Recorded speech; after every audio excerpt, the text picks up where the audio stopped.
Hey, good morning, everyone out there. This is Garage Geek. It is a rainy Sunday morning in Los Angeles, and I did an impromptu live stream just because it's rainy, and I'm organizing all my albums, and it's a huge project. And I said to myself, if I do a live stream, well, then I don't have to do my albums. I also, on Thursday at work, I hurt my rib. I was bending over a chair at work to pick up a pencil that a student dropped. And I bent over the arm rail, like sideways, like this. And I think like the arm rail pushed into my rib and I felt it like snap. Now, that's an over exaggeration. It was probably just like a little bit of bruising or whatever, but it's been hurting ever since. And yesterday I was moving all my albums around from place to place. Hi, Morton. Welcome. And as I was moving all the albums around yesterday, I think I aggravated my ribs. So I still have a lot more albums to move around, about 5 cubby holes that I've got to rearrange. I'm putting all my albums in alphabetical order, no matter what the genre, because I'm sick of having a jazz section and a rock section. And I'm going through my albums and I'm putting aside ones that aren't artistically pleasing in some way. So, for example, here are some Foreigner albums, right? That's not the greatest cover. I don't need to look through that every time. Neither is that one. And I mean, that one's just no. So I'm going to be putting these somewhere else. I probably won't sell them, but I'm not going to have them in my main area where I have just all albums for artistic merit. Like just the covers are pleasing to me. It's kind of the way I'm moving with my album collection. Oh, that's great, Morton. And uh, let me know if you want to jump in, Morton. I'm fine with that. I just have to put the link in the chat. So I just have a few talking points to go over. But if Morton, you have a topic that you'd like to discuss, then either come live or just throw it in the chat and I could talk about it. I'm getting a Ricola. So later on today, I hope to do a video where I'm going over these facsimile editions that I got. So I want to show you the interior art and talk about the companies that make them in case anybody wants to get them. Also, oh, just bending my rib hurts. Also, I showed a Mad issue that I got, but what I didn't realize was in the package there was another one underneath it. I think this is the one that I bought because this one is from February of 2024, so that means it's a recent ad. I mean, Mad. And maybe I just picked up the other one because they had it on sale there. Now, when I opened the front cover, look at that. I want that to be the cover of the magazine. I love that. And this tooth is the barcode. But of course, you need a little bit more on the cover, I guess. But I really, really do like that. Imagine $5.99 cheap when Mad started out at like 10 and 25 cents. It's pretty crazy. So I'm looking forward to going through this Mad. It's got color, it's got black and white. A lot of it, some of it seems like it's reprints. Yeah, like I've seen those images before on some. For example, I've seen those on cards or something. And even the ads, I'll show you some ads. They look like, yeah, I've definitely seen that before. The Bat Boy Phone and Cave. Yeah, these. Oh, they're actually making fun of the ads, so forget that. But anyways, it's going to be fun looking through that issue of Mad magazine. Have you ever attended a record store day? Yes. My husband and I try to go to a record store day every year. Now they're like twice a year. We usually try to find one album that we each want to buy. If the store has it, they have it. If they don't, they don't. So This year there's a Chris Isaac being released, and let's see, he wants the Dead or Alive like remixes. So we're it's good because if there's not an album that he likes, he won't line up. But we have a lot of fun going to the local record store. We usually get there. We try to go like 30 minutes before, but it's tricky because sometimes we go 30 or 45 minutes before. There's a coffee shop across the street. We're the only ones there till like 10 minutes before, and then a little line starts forming. But if we don't realize that there's a really popular release, for example, the one time that there was a Taylor Swift record being released, the line was like down the block, and so we got there and we're like, "Ooh." But the thing about it is, a lot of the people, they just go in, they ask for the record, the Taylor Swift record, and then they leave, which is a shame because I always try to buy something else from the store that's not related to record store day. I mean, that's the whole point, really, to get people to come into the shop. I mean, that's what I think record store day is about. But I go to that shop and anyways. Hi, Paula. Paolo, I'm sorry, Paolo. Um, Europe is now finishing dinner. Oh, what time is it for you, Morton? You must be around the same time zone. It probably, I would think, same time zone ish. Yeah, but thank you for stopping by, Paulo, because I know there's I think Sunday morning there's so many live streams to choose from. So thank you for coming to mine. Like I said, I it was rainy here and I don't want to do any work organizing, so I decided to do a live stream because I'm lazy. Uh well, Gus69, how you doing? Oh yeah, it's 10 at night. Oh, Scandinavians don't eat that late. So is the time zone, I guess, yeah, the time zone goes this way, not like this, obviously. So yeah, from depending over, I guess, about maybe I guess there's like 3 hours difference between the two of you. And what's the time in Brazil, Gus? This ought to be interesting. Probably for Gus, he's probably up all night all the time. Like, yeah. Do you sleep, Gus? I think he uses that heavy metal music to like to keep him awake all the time. All right, so let's talk about what you've been reading. Portugal is on GMT, Denmark is on CET. We're an hour earlier, but we do eat later. Oh, it's only an hour. Paulo knows he knows his stuff. I only know the United States times. I could tell you which state is in which time zone. I guess it's similar for Europe, even though each country is a country. It does kind of seem like the size of the United States. So, like each country would be, you would know the different time zones, just like I know what state is in which time zone, pretty much in the United States. Uh, yeah. So let's talk about what we're reading. I need. Ouch! I'm telling you, my rib is hurting. Oh, if anybody, let me just, and you don't have to. I'm gonna go ahead and put the. I'm gonna copy the code into the chat just in case anybody wants to jump on. Let's see, paste. There you go. No pressure, but there's only a few people here, right? So that would be the perfect time to practice your live stream skills because it's a non-pressure environment. So I actually have to start reading this. I have to remember the cameras in a weird place for me. There we go.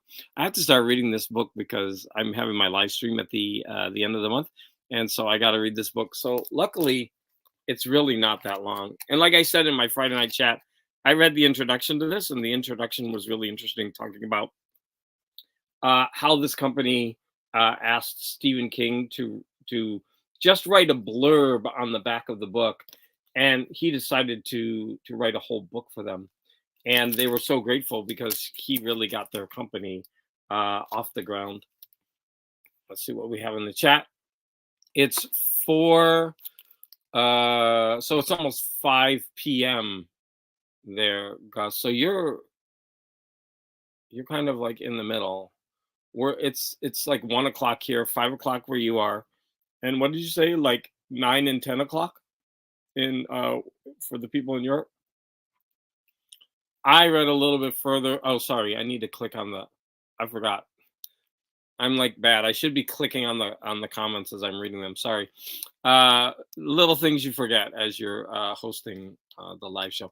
I read a little bit further in for my Woody Allen biography, and I'm listening to the Bruce Dickinson book.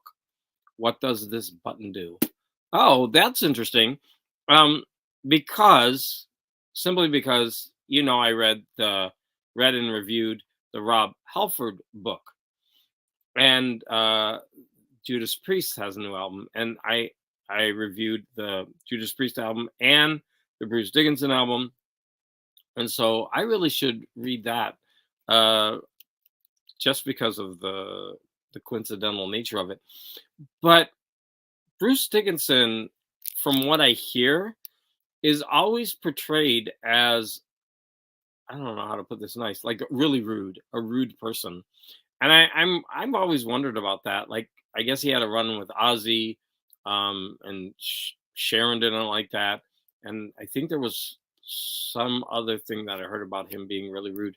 Um, Morton, do you know anything about that? Guz, you would probably know about this, right?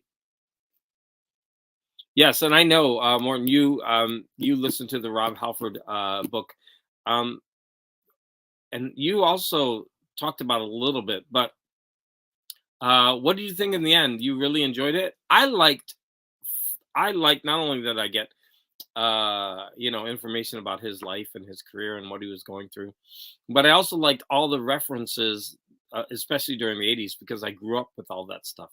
Right. So for me, that was really interesting in the Halford biography. What's it called again? The Rob Halford? It's called I forget. Do you remember what the biography's called, Morton? I can't remember. But anyways, so far in the Bruce Dickinson, what does this button do? What do you think?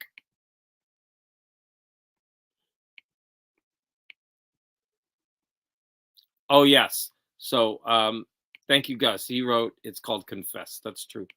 Uh Bruce is not rude. He is intelligent and doesn't hide it. Ozzy's wife is just terrible. Sharon. I don't know. I've seen Sharon on, the what do you call it? That the show where that America's Got Talent, I think. And I know she can be like that, but I also see like the funny and sweet side. I think she is probably a ruthless businesswoman, and she does not like anyone saying anything bad about her husband. So I think I'm wondering if she's just overly protective, instead of not being terrible. But like, I really don't know that much. And then Morton also wrote that it was called Confess.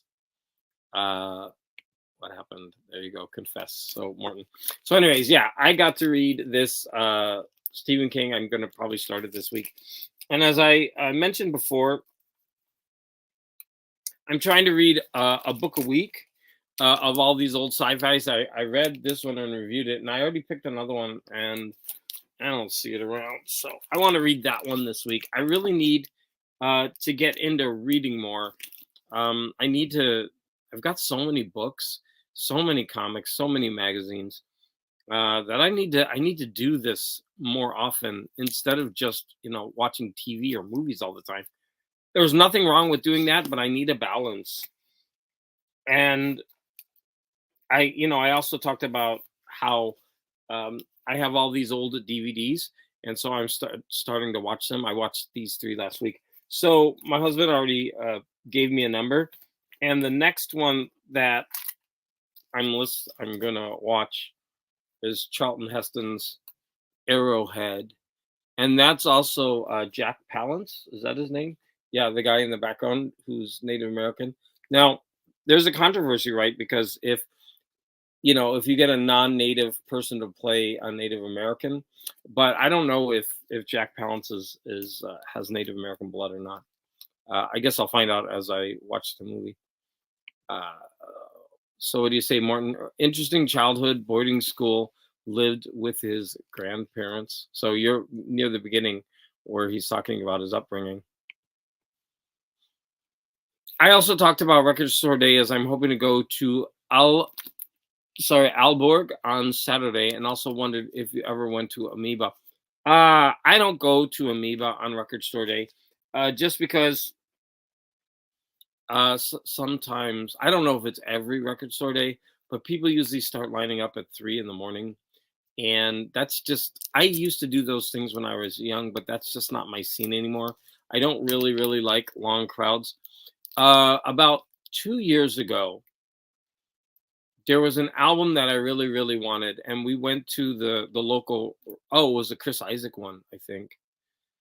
I really wanted that one, okay, because I collect everything I can with Chris Isaac, and so they didn't have it, and so I went to the one in Alhambra, which is about 20 minutes from me, and the line was literally around a block, and it wrapped around. And I got in line, and it took me, I think, about an hour and 45 minutes to get into the store, and I don't even think I got the record. I think going to Amoeba would be even worse. I know what they have a good system. So Amoeba is a huge store. Oh, Paulo, let's see what you have to say. I'll come back to what I was saying. If you find Jack Palance playing a Native American weird, you should see Woody Strode doing the same. Tell me a movie title if you know one, because I'm watching old movies anyway. So I just like in my live stream. No, my Friday night chat. I talked about how during COVID I went to someone's house and I bought like 100 DVDs for $100, and I've only watched about 10 of them so far. So it's my goal to get back into those and watch them. But who knows? I don't even know if I have a Woody Strode movie or not. So back to the Amoeba thing. They supposedly have a really good setup. So their store is huge. So they have it in stations going throughout the store, and they're numbered. And so it kind of makes a line. They also, I guess, while you're standing in line, they have people kind of walking along the line and taking orders. And so they can have it ready for you right when you kind of pull up to the front door. Something like that. Like they've really worked the system, because I've been like at the beginning days of Record Store Days, like everybody would just pile into the store, and I'm talking a really small store near my house. They would all pile in, and they would just start pushing, and there'd be like 2 or 3 people there, and everybody would be screaming, "Do you see this? Do you see this?" And then people would be handing the records like this, kind of. It was just, for me, that's not something I ever want to be a part of. I'd rather miss an album than be part of kind of this weird mob. But that's just me. I just don't like that anymore. When I was young, I'm talking like a grandpa. I used to go to a lot of street fairs with a lot of crowds. I used to do it in San Francisco. They had during the summer, they used to have about 4 or 5 really big street fairs, and I would go to every one of them. I loved them. Loved the crowds. Used to line up for free operas, really cheap $5 operas. As I'm older, I don't want to do that anymore. Let me go back to the comments. So Morton's got a really large comment here that I got to read. Here we go. Why are you making me doing all this raiding? No, I understand, but I thought perhaps a few years back before it got silly. No, I've never actually been to Amoeba for a Record Store Day. I watch what is his name, Too Many Records. He filmed from there a few times. Now he owns his own record shop in Portland. Yeah, I think the people who go to Amoeba, they actually really enjoy it because they're there for that experience. Like if you don't mind, like people talk about how they're camped out at 4 in the morning. It's 4:45 and they're there for the experience, right? They're there to line up. They're there to talk to everybody in line. They're there for the anticipation. Like, am I going to get my record or am I not? I totally get that. I need to move this down so you can see my face over the comments. Um, yeah, but I've done the experience where I've been in line. I don't want to do that. But it's a shame, right, Morton? Listen, Morton, if you come to Los Angeles and during a record store day and you want to go to Amoeba, I would absolutely line up with you at 4:30 in the morning to go to Amoeba. I would do that with you. I'm not against it. It's just not something I would want to do without an impetus. Uh, okay, so I was going to talk about Fallout during this show. Um, so Fallout, I know Morton. He texted me this morning. He's watched the entire show, so no spoilers, please. I'm only on episode. I watched 3 episodes, so I have 4. So I think I have like 5 left to watch. I'm super enjoying it. Like the first episode is like bonkers all over the place. It's so much fun. But as you're getting into it, you know, the elements start coming together, and I'm really, really enjoying it. And in fact, so many people are talking about this show right now, and I am going to highly recommend it. From what I've seen, it's a super, super fun show. So Paula wrote, sorry, I keep saying Paula. I don't know why I do that. It's Paulo. Sorry. I wish you would just let me call you Paul. I don't know why I put A at the end of that.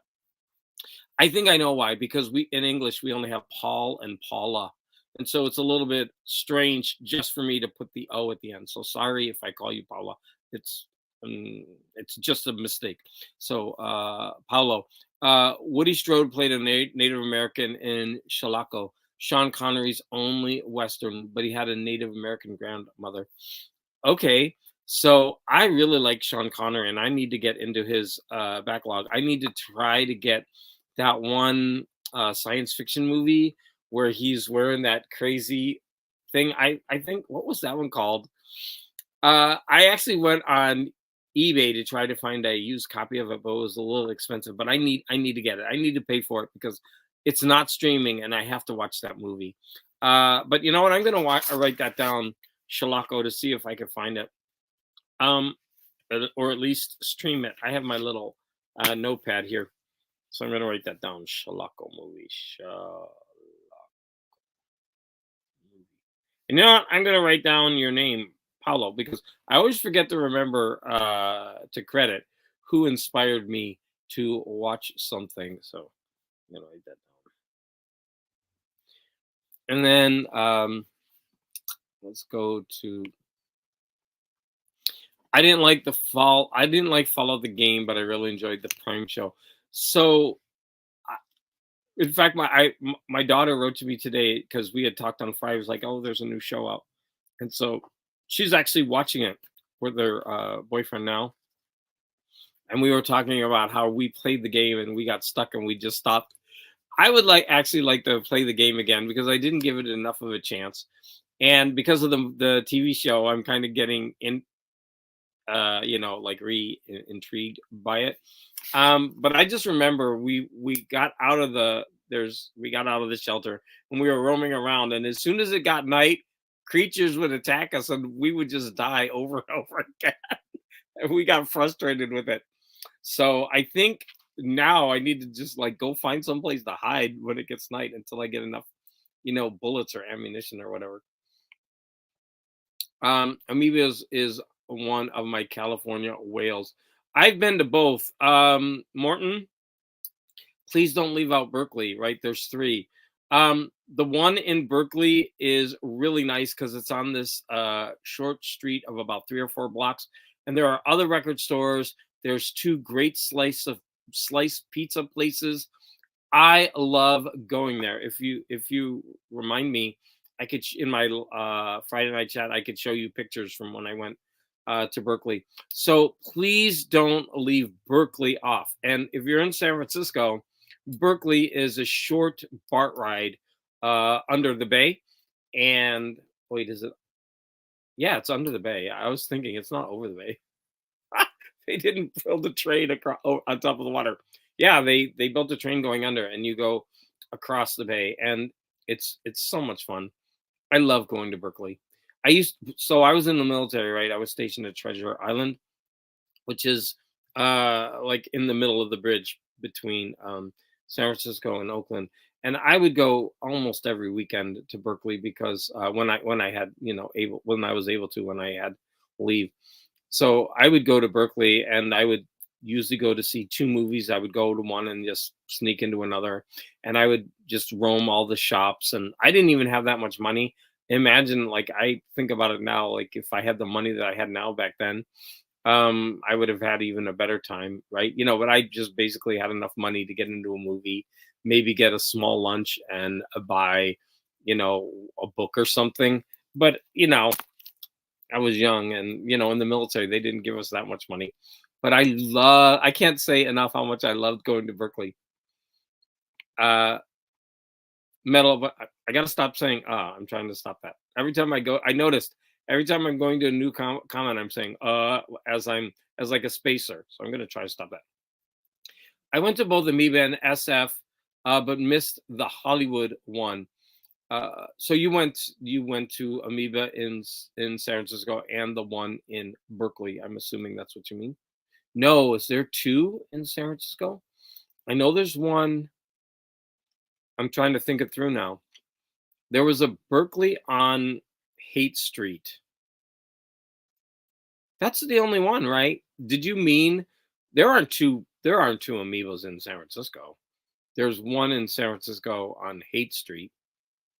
And by the way, I saw Chris Isaac at a little bar, like three or four doors down from that Amoeba. And then there's the one in Berkeley.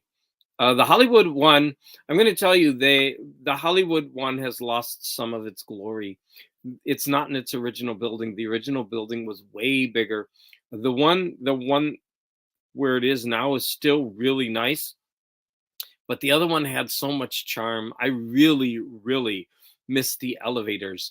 The elevators from the parking lot to go up to the store is just one floor, but it was totally covered in graffiti and paint and posters. And imagine stepping into an elevator and it's all like graffiti paint, layers of it. It was an experience. And then as you walked up the stairs, it was lined with record covers and they were all old ones. It was such a joy to look at all the record covers as you were walking up the stairs. Yeah, I really miss the original. Uh, there I go with the again. The original location in Los Angeles. But like I said, the new place, it is nice. It's just a little bit more sanitized in a way, which takes away from its charm. Also, I want to say I'm going off on a tangent because I lived in San Francisco for a long time.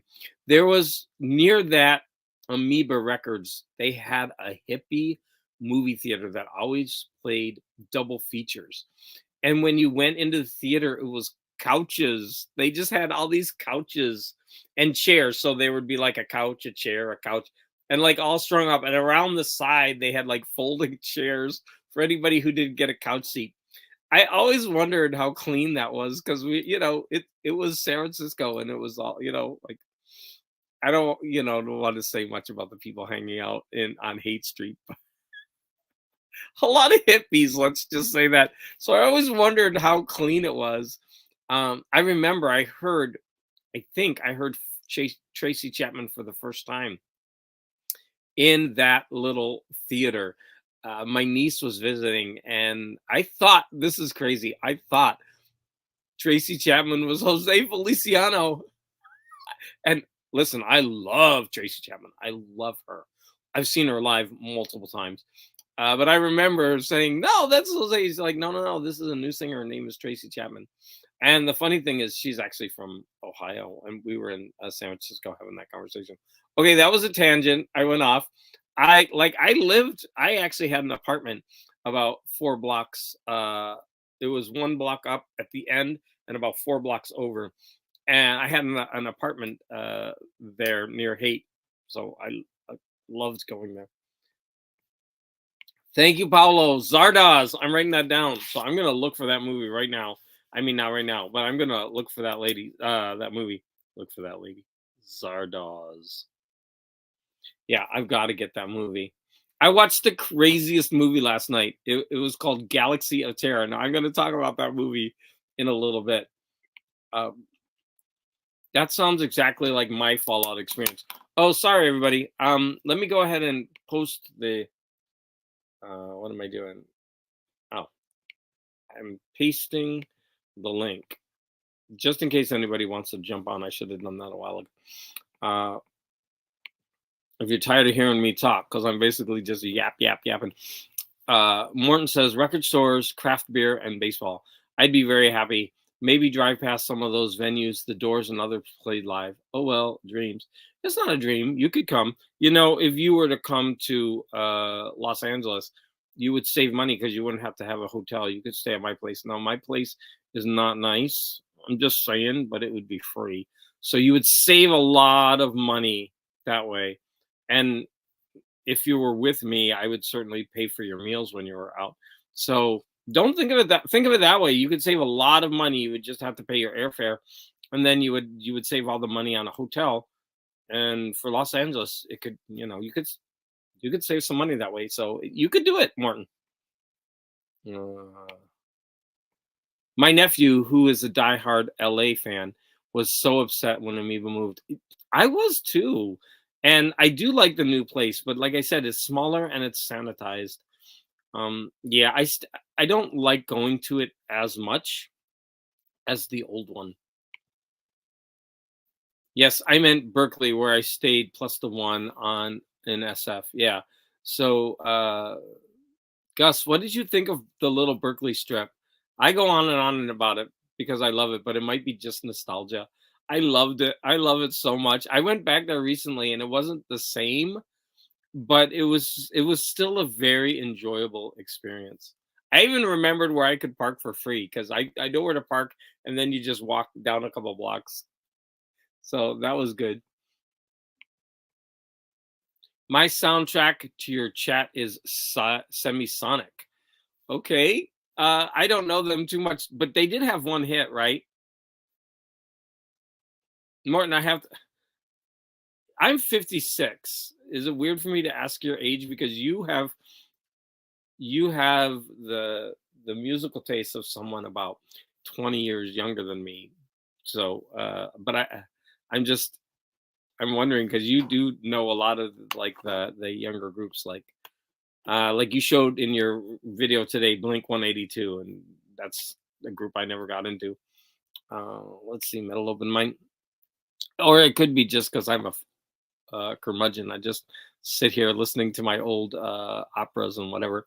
Semisonic was a good band. I still have one of their CDs.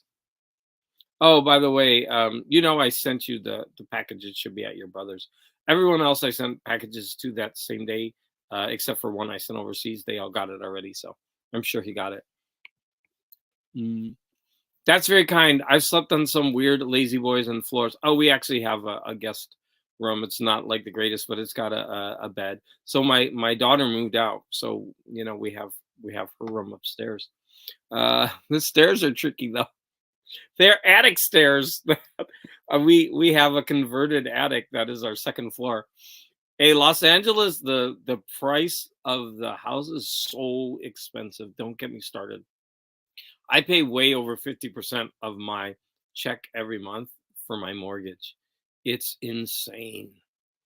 Yeah, I'm like, okay, so anyways, that's very kind of something on the weird. Oh yeah, I already read that. Yeah, you wouldn't have to sleep on a lazy boy. Although if you wanted to sleep in my garage, you could sleep on these lazy boys. I've done it before. They're not that comfortable.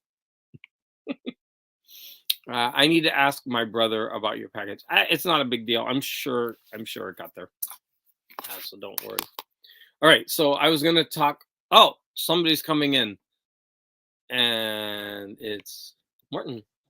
Split N71. Welcome. I'm glad you came in because I'm tired of talking. Do you have your sound? No, you're not moving your lips. Did you just come in here to? Are you Vanna White right now? You're gonna point to things.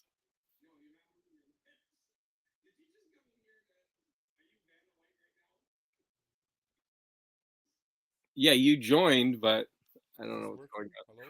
on. Okay, you confuse me more than anything else. What happened to your sound?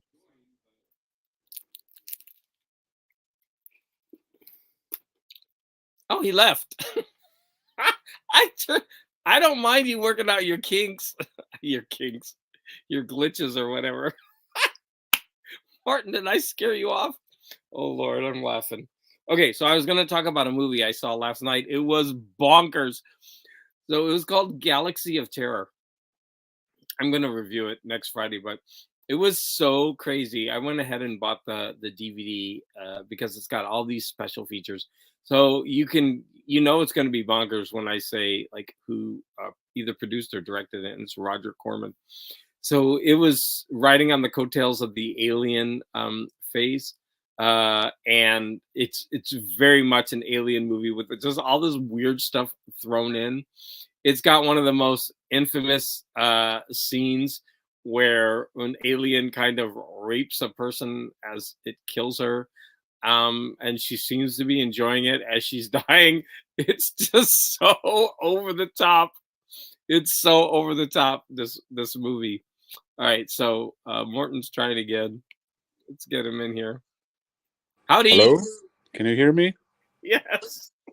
I think my Bluetooth speaker was interfering, Oh, so I had to turn off the music and try again. okay. Now So yeah. you can hear me when I speak. It's an echo, so I don't know what's going on with your sound system there. Well, yeah. Now I'm listening and watching you on my phone. So Oh, okay. Well, thank you for jumping in. yeah, I felt like you were. You seemed a little bit like you felt a little abandoned there. I'm used to it. My my husband said to me, "Don't go live because you're only going to have two people watching, and you're going to be a loser." And I'm like, "That's the Garage Geek experience." They're, they're all gonna laugh at you. They're all gonna laugh at you. I don't care. Do you Like remember I when? said, You remember the movie that was from? I do remember the quote. They're all going to laugh at you. Wait, it's coming. They're all going to laugh at you. I'm drawing a blank. What's it from? It's an Adam Sandler film, isn't it? The Oh, Water Boy, the Water Boy. wasn't it? Maybe. Yeah, I'm not great on comedies, but I do remember that quote. Um, Gus has something to say. You have to select your audio source Bluetooth on the StreamYard settings. I do, or he does. Gus, wait, I can't get it to point right. I can't get my finger to point in the right direction. That holy hell, I did it. uh Dave the Pickup Artist wrote Carrie, yes, that's the one. And they also yell at her, plug it up, plug it up, plug it up. Yes, that's the one I was thinking of. They're all gonna laugh at you. Oh, the insane mother. What was her name? She's such a great Piper Laurie, right? She was great Oh in that. wow, I haven't seen that movie in so long. no.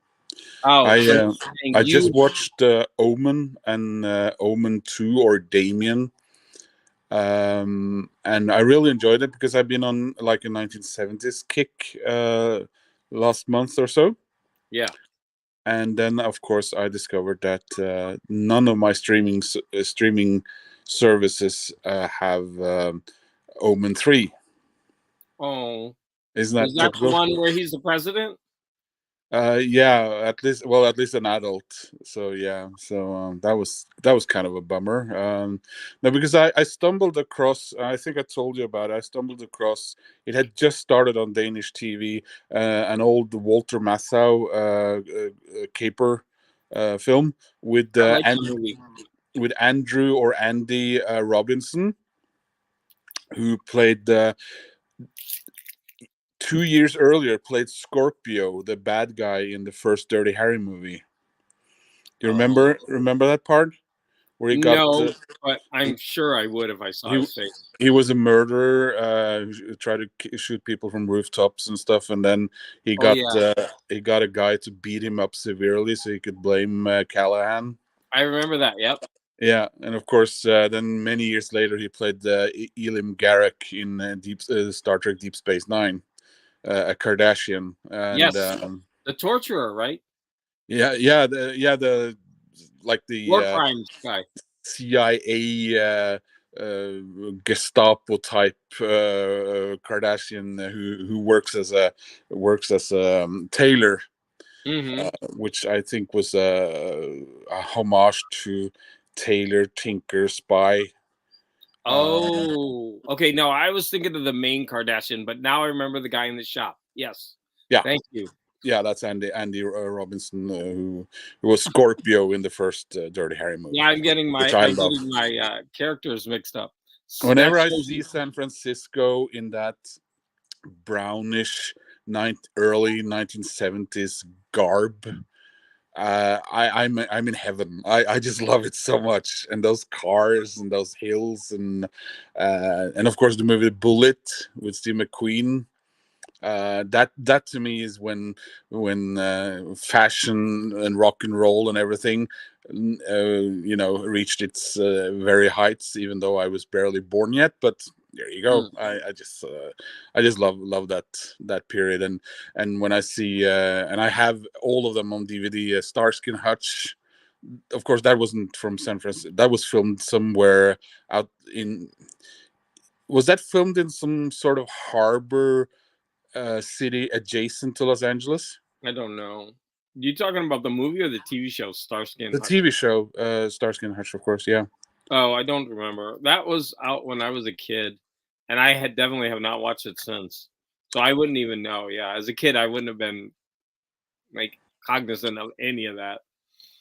But I want to talk about Walter Matthau being the lead. It's really a strange casting choice, right? Because he's supposed mm, to be like one of these Bond type Steve McQueen guys, and his looks don't really lend itself to that role. But I think he's very good in it, and yeah, I'm going to be honest. I think he's kind of sexy, even though his looks are just a little bit strange. I think he pulls it off. yeah. I mean, it's he's such a New Yorker that you don't really see him living in a trailer somewhere out there in New Mexico. Um, oh, where are my knish? Where can I get my knish? Yeah, I know, that's I know. funny. Walter Matthau is not Jewish, but still, where would he get a styrofoam cup of coffee and a slice of pizza in northwestern New Mexico? So yeah, I see the casting problem there, but it really worked for me. So I thought it was great. Yeah. Yeah, I actually don't own that movie. I remember I saw that movie when I was in Korea. Oh really? Wow. Yeah, they had it when I was in Korea. They had an American movie once a week, and so I would always watch it. And it was usually a 70s, like an older one.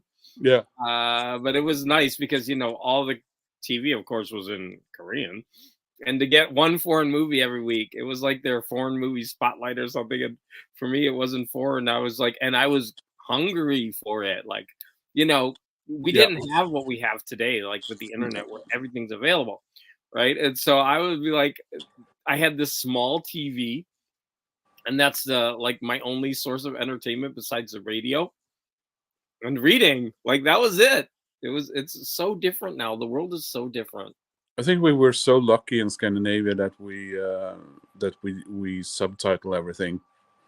So we hear the original language, and not like Germans and French people who dub everything Yeah. into their own language. So growing up with English and Norwegians and Danish. Danes and Norwegians are probably more Anglophile than Swedes, but um, yeah, it's such a huge part of our. Well, anyway, growing up for me, so that's when I get worried now when I see that animated movies are being dubbed. I say, yeah, but it's for kids. Yeah, but I mean, my ear for language comes from being bombarded with these foreign languages from get go. Yeah, but you know, you had a Danish, Swedish, and Norwegian upbringing. Yeah, but I mean, I didn't learn English from that. I learned it from being exposed to it constantly in television, and uh, I learned English before I could read. So Wow. Yeah, because it's true. Americans are very insular that way. Like you don't know how many times I've heard, "Oh, I've got to read," like yeah, with I gotta read. subtitles. I'm like, seriously? And then we showed a couple of the Studio Ghibli movies to our nieces, and they were very young, like 4 and 5, and we showed them the Japanese versions, and they were fine. In fact, they loved it. Like kids rely on the images more than anything else. Yeah. They're To be honest, I don't think they're understanding much of the dialogue anyway. So much of the language goes over their heads, Mm. to be honest with you, that the children really do rely on the images, for example, in cartoons. And reacting to behavior and Hmm. moods. Yeah. So Sleepy says, I always thought Walter Matthau was purposely the opposite of sexy. And I think that's the way the reason that he pulls sexy off. Or I just have this weird fetish, I think. I think Walter Matthau was sexy in that movie. I mean, he bagged Sophia Loren in his 70s. There's got to be something, right? There's something there. It's the bump, as they say. Oh, I better not say that. That explains. So Paolo says that explains why those two Danish actors guest starred in Midsummer Murders. Oh, I haven't watched that. There's so many. Midsummer Murders is that like a British, what do you call those, detective show? Yeah. There's so many of those that I need to watch. My friend, she's always watching the BBC shows, and there's just so many shows to watch that I don't get around to them, but I know I would enjoy them. I know I would. I love what is it? Father Brown. I think it's Father very Brown. good. And Yeah. my dad and I would always sit down and watch the English, the British, detectives, Inspector Morse especially. I was just gonna Was say Inspector Morse because I've Yeah, read some of the books and I love the books. He and then does the crossword puzzle. That's why I love him so much. yeah, my dad did too, so he really loved that, and then I would buy because I didn't want to sit around and wait for them to show up on television. I own all of Inspector Morse on DVD and the follow up, Lewis, the Lewis series, I've never seen and those.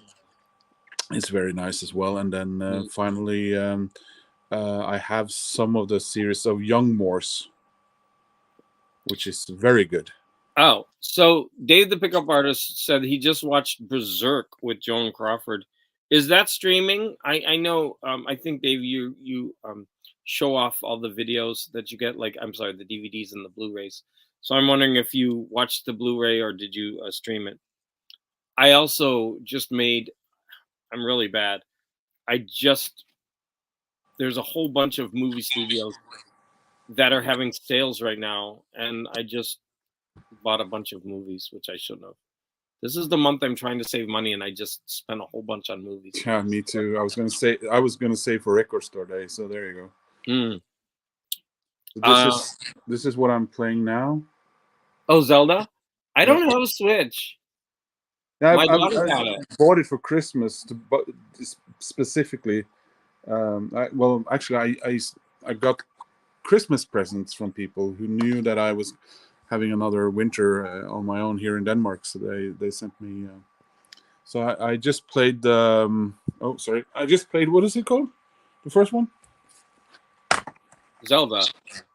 Breath of the Wild. Yeah, and now Oh, about 3 weeks ago I finished it, and I actually found the new one, Tears of the Kingdom, in a toy store here in Skagen. So that was very surprising. I had never thought I would be able to buy a computer game in Skagen.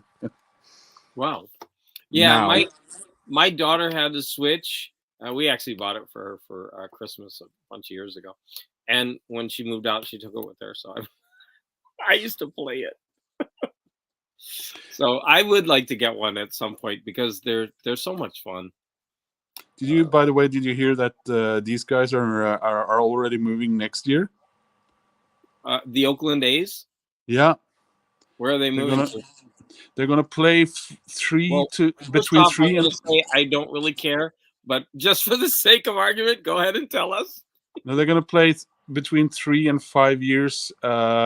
While I assume a stadium is being built in Las Vegas, they're going to be playing at a triple A stadium, which is a step up for them right now. Ka-chung-chung. In Sacramento. Oh, okay. Yeah. So I'm pretty sure that I saw them play, like, because when I was in the military, they used to have us go to the stadium to watch baseball games, and we would get out of work if we went. So I would go just because of that. So you mean the Oakland Coliseum? Yes. Yeah. So I was forced to go to like baseball games, but it was better than work. It's currently being called, and the owners weren't, well, now they don't give a shit because they're going to move them anyway. Baseball's last dive bar. Oh, that's harsh. It's in really really bad shape. So yeah. But the Oakland Coliseum. Yeah. Oh. I'm going to tell you that when we used to go there to see concerts, leaving at night was always very very sketchy. It was Oh because yeah. we would be going by BART, and we would have to cross over to get to the BART station. And yeah, there was just a lot of homeless, and it seemed like there was a lot of crime around the stadium. I can only assume that it's gotten worse over time, not better. Or I Are should we just are we say, in the same general geographical vicinity to where Rolling Stones played at that uh, what's it called, race thing at Altamont or whatever it's called? Altamont. I don't. In fact, I don't know that. Can someone look that up? Where is Altamont, California? I could look it up if you want me to, but it doesn't sound familiar. I'm going to go ahead and look it up. Where is Altamont? Because I remember that movie, and it would be Yeah. interesting. I'm looking it up. Altamont, California. So say something witty while I look it up. Something witty. Altamont, California. Where is it? I'm probably spelling it wrong. Is it Mount as in mountain? Alta Mount? Yeah, Uh-oh. isn't it? I thought so. Yeah. My internet's not working, so Oh. I'm scared. If I go out yesterday, the internet was out for an hour. Yeah, I heard you said. Wind. Did some poles get knocked over or something in the wind? I have no idea, but it's very rare for that to happen. So something must have happened. Because I saw some guy, Denver, large parts of Denver had been without any electricity 6 or 7 days ago, and they had to postpone a concert over at Red Rocks because the Denver had suddenly been hit by fierce winds and knocked over a lot of power lines.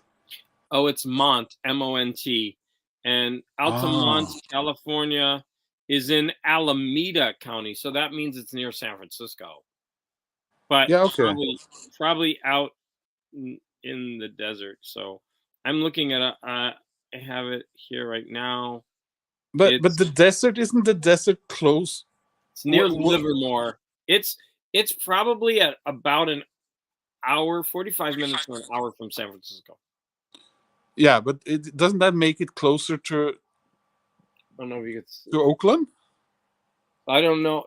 I don't know if you could see. That's the San Francisco Bay Area. Yeah. You see, I don't know. I can't point to it, but I think it's like that one right there. Okay. It's kind of in the middle of that whole landmass. Yeah. Okay. Yeah, Altamont. Because I always thought that Oakland was on, like kind of the mainland, while San Francisco was out on that peninsula. Is that correct? Sorry, I was reading a comment. Say it again. Because isn't Oakland on the sort of the land side, while San Francisco is out on that thin peninsula? Yeah, so San Francisco is a peninsula, and you just cross a bridge, and there's Oakland right on the other side. Yeah, so it's like, and then Berkeley is a little bit up and over. And then Um, is Sacramento down at the bottom of that bay? no, Sacramento, from what I remember, is uh, inland.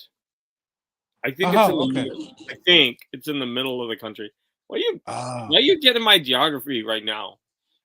I love geography. That was Yeah, my but on the spot. that and English Back, was my best subjects. So from the fun thing about it is that San Francisco and Sacramento, they're almost equidistant from Los Angeles. And as you're driving up, you'll see that the miles are the same, and then they split, and it goes like that. Oh, So it's like as you're going, it's the same, yeah, the same mileage. cool. Uh, and of course, it gave me Sacramento Street, Sacramento, California. Okay, let me see. What is it? Paolo is saying Altamont drum and bass band Apollo Here, 440. yeah, I'm going to read that question in a second. So, do you see San Oh yeah, Francisco versus Sacramento? yeah, So, it's actually a little bit more north. So, yeah. It maybe I was is. wrong. Huh. No, it's not actually not that far over. So, there's San Francisco and there's Sacramento. It's almost the same distance driving. You're going one Oh, way or okay. the other. They show it as like 1 mile difference for most of the drive. Ah. I know, right? Like, who cares? Well, So, anyway, do people in California ever go, for example, just um, to get out and about to your capital? to Sacramento. Yeah. Uh, so when I was young, we, me and my ex, we lived in Los Angeles, and we had tickets to go to Music in the Round in Sacramento, and we would go there because it was an outdoor theater. They they would put up a tent, a giant like circus tent, and they had the stage did a circle, and there they would have musicals there, and they were top notch. I loved it. And so we would drive all the way from Los Angeles because we went one time just to see what it was like. Yeah. And I think when we were in San Francisco, and then we kept doing it while we were in Los Angeles. So we would drive and see the shows. Those were really good. Now, I don't remember exploring much because I remember Sacramento itself looking like an old style town. It's just like these really old homes with picket fences and that kind of thing. Like, but not much being there.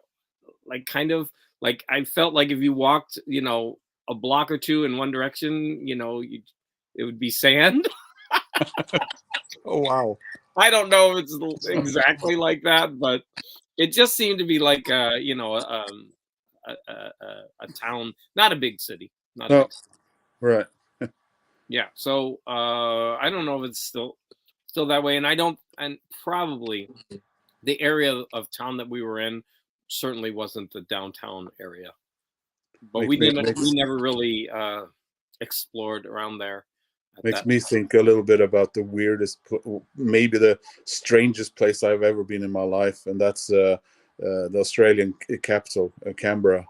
That looked like a place that Wait, no one should be going wait, to. which one? Because I've been to that place. Which one? The capital of Australia, Oh Canberra. no, I've never been there. Sorry. It's it's where it is because it was halfway between Melbourne and Sydney. So it's kind of halfway between everything everyone wants to go to, but they have to be there because they're voted into parliament or Yeah. they're ambassadors and stuff like that. But it's just in a valley with like fake lakes because they didn't even have any lakes there. So Mhm. it's a I've really strange place. I've never been to Australia, unfortunately. I would like to, obviously. I No, lived in Japan and for 3 years, and South Korea for two, but I never got to Australia. But I mean, that's still pretty far. But I think that's the closest I ever got to actually yeah, going to Australia. I think it would be a lot of fun to visit there. Especially there's a large, I think, large gay areas in Australia that I would like to visit. Um, I yeah. guess. It's in Sydney, it's Sydney Soho. Oh, so that would be, yeah. I think it would be fun to go, and it would just be fun to experience another country that I've never been to. Beautiful, like when I see movies filmed in Australia and New Zealand, it's always picturesque, especially New Zealand. Lost, I think, was filmed in New Zealand. Yeah, wasn't it? I think. I went to the I went sort of unknowingly. I even have a tattoo from there. Sydney's lesbian equivalent to Soho, which is Newtown. And I told the person I was staying with that I went into a bar over a metro station there. And the second I got in the door, everyone in the room stared at me with very hostile looks. Really, you look like a lesbian to me. And when I get back to I always wanted Rebecca to look like and told her where I'd gone to and that everyone, and they said, yeah, so did you realize that all those denim clad people who looked like bikers were women? And I said, yeah, that's one of the probably least most men hostile bars in all of Sydney that you walked into. And I was like, oh. So I just remember I went in there and I immediately felt like I wasn't welcome. So I went up to the bar and I asked the first question that came to mind: "Where's the metro station?" Oh, I've never felt not welcome in any lesbian bar or anything. And the barkeep just looked at me and said, "You're standing on it, mate." Because it was above the entrance to the metro station. And I knew that perfectly well. I just had to come up with a reason why I was there. And get out of there fast. Yeah, kind of, yeah. Also, my arm was kind of sore from the tattoo I just received. Ooh. How many tattoos do you have? I have 3. Oh, you have one more than Sleepy. I have 0. I'm spreading false rumors about you. Let's see it. I hope one's on your buttocks. Are you going to show us the? Oh, I can't see it very well. Millie was getting comfortable in the window behind you as you. There you go. She's right there. Yeah, that looks cool. Is that's that like some kind of mythological beast? Yeah, that's one of the earliest known depictions of the lion in the Danish coat of arms. So before most people had ever seen a lion, that's what they sort of pictured them as. It's from I think Viborg Domkirke or cathedral on the outside of the wall. It's chiseled in there. So. So when you I call it Arvid. Do you research the tattoo artist to make sure? How do you choose your tattoo artist? He was drunk when he got that. No, actually, I got a friend of mine. She had a really beautiful tattoo done, in that Japanese painted banner style of like a geisha figure. And she knew that I wasn't going to get what I wanted from that artist, but she knew that tattoo shop had really good artists, and they also had artists that came from other countries and did a few weeks of work and then would go on. And because I wanted it to look like it was from that it was made of stone. Right, and it does look like that. Yeah. And I was very happy. If you just went to a random tattoo artist, who knows if they would be able to achieve that effect? Yeah, exactly. So I got that one, and I got like a Picasso style or caveman style Taurus, the bull. Yeah, the bull, my star sign, and then I got a Denver Broncos horse's head on my arm. So you've got a bull, a lion, and a horse. So I have a Danish tattoo from Norway.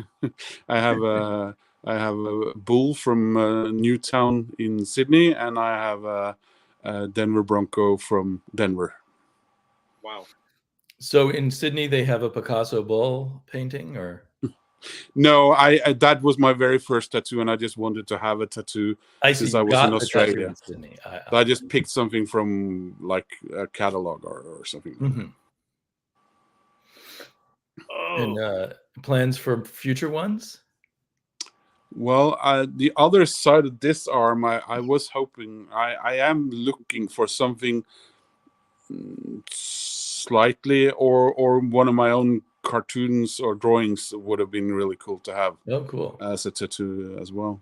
Well, since you're the artist, you have to do the tattoo yourself. That's meta. Yeah.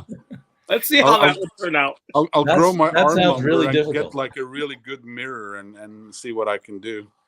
But if a tattoo artist can mimic your art really, really well, I don't know, then that's just, there's something weird about it. But isn't at least some tattoo artists, that's their skill, right? Is mimicking art, because people come in and say, hey, I want Picasso, or I want this lion on me. Yeah. So you have to be good at that. Yeah. So you don't end up with what that Spanish woman did to that Jesus figure in that church. Or there's some videos on YouTube of bad tattoos. Oh yeah. Those things are shocking and so sad. Because don't watch those before you're going to go and get your tattoo. Yeah, you just know that there was a lot of alcohol involved in so many of those tattoos. Did you get a tattoo when you were in the Navy? I've never gotten a tattoo. That used to be the cliche. People join the Navy and get a tattoo. Now and I remember going with people and looking at the shops, and I thank goodness I avoided all that.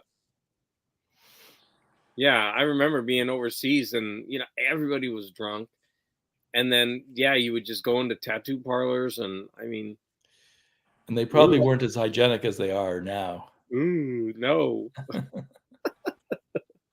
I remember when I was in the Philippines, I was crossing a bridge, and this guy with a bare foot jumped and stomped on a rat with his bare foot.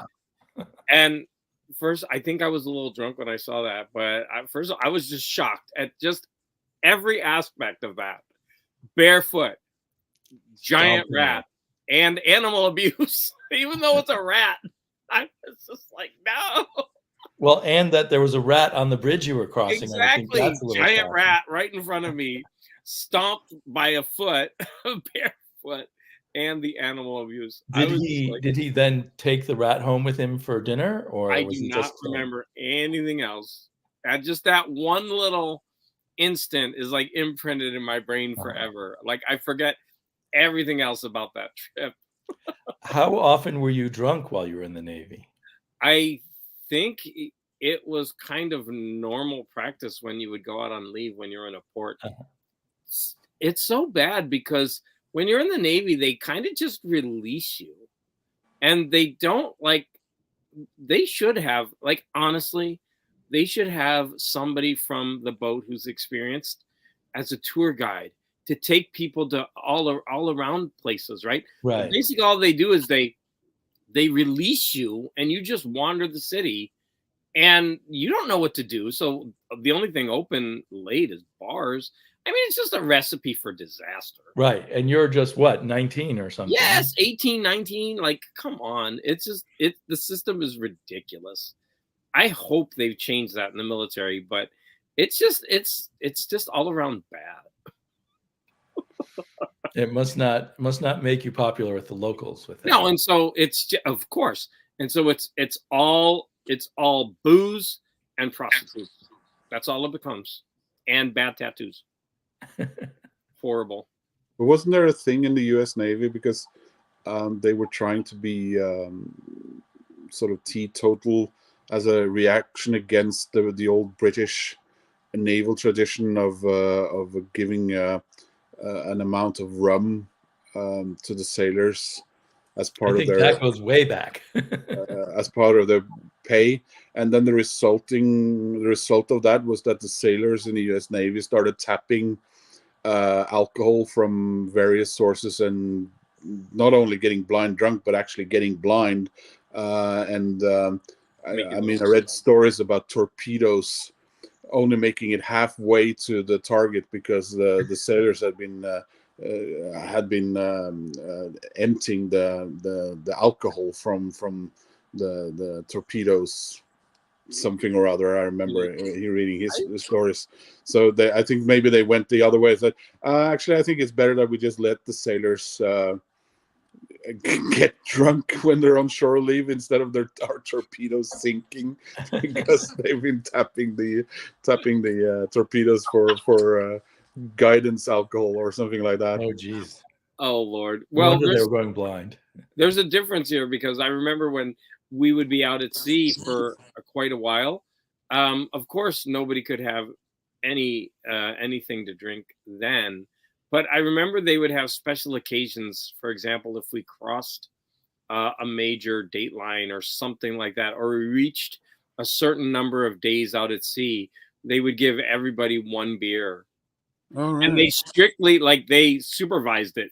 No beer could, like, they would put you all out on the deck and everyone would get their beer, and you weren't allowed to share it. Although I remember giving mine away. I didn't like beer at the time. But they strictly watched like what was going on, but it was like this big deal. Like, everyone would get one beer and then you would drink it, and it's like, okay, everybody back to work. But maybe for reasons like that, because I do remember hearing like, oh, they have this illegal still set up there, yeah, on the ship. But that's when you're out at sea a long time. About the port issues, I don't know. Because I remember when I went to the States the first time, I wasn't old enough to drink at home yet, but it was like a year or two away, and then I came to America, and it was 5 years away, and seriously, you guys have to be 21 to drink a beer? Yeah. So No, most it of is the kids, 21, most of the kids are that was because of Mothers smoking. Against Mad Drunk Driving. Yeah, It was 18 when I grew up. Yeah. And then there was this organization, Mothers Against Drunk Driving, and they became very successful, and they forced the drinking age up to 21 because of drunk driving accidents. Yeah. So you can serve your country, but you can't have a drink. And right. And it's also, very odd that you have all this let's responsibility at 18, but you can't buy alcohol. Yeah. So, let's make the kids smoke stuff and get on barbituals before they can have a beer. It was easy. It was easier to get hot than beer. Yeah. Yeah. I'm actually for it. I think like people are just irresponsible around alcohol, and young people don't always make the right decisions, and then they're drinking. That takes away any chance of making a good decision. So I'm for the 21 age. I don't know. I'm probably in the minority. I just know growing up poor, it's not the same as growing up wealthy and having people who are going to be there to monitor you, right? Or to know where you're at. But poor people don't have that system. And so they go out and they're getting drunk and they're doing irresponsible things. I know that's a generalization, but just from my own experience growing up, I think 21 is a good age for alcohol. I think that it should be 25. But I think you get more binge drinking by people getting a hold of alcohol when they shouldn't. So I think there's two sides to it. Yeah, let's have more responsible adults. We have going to take care of their children properly. I think most Americans have to drive a long way to get everywhere. Yeah. So if the drinking and driving might be much more serious of a problem in large parts of America than in a lot of other smaller, more. We have a lot of drivers here. Almost everyone drives. Like it's like a non-negotiable here.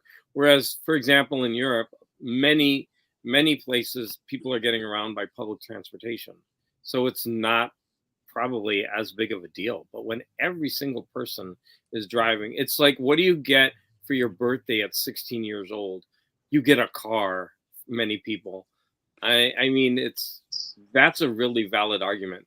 More people. I don't understand we how have to people be can afford to 18, get of those course, cars. to drive in Scandinavia. 16 here. But and as soon as you get out of the, because I suppose we in to a large extent have a more living inner city milieu than a lot of you in America. At least you used to, because of the suburbs and everything, and everyone had to drive far distances and all that.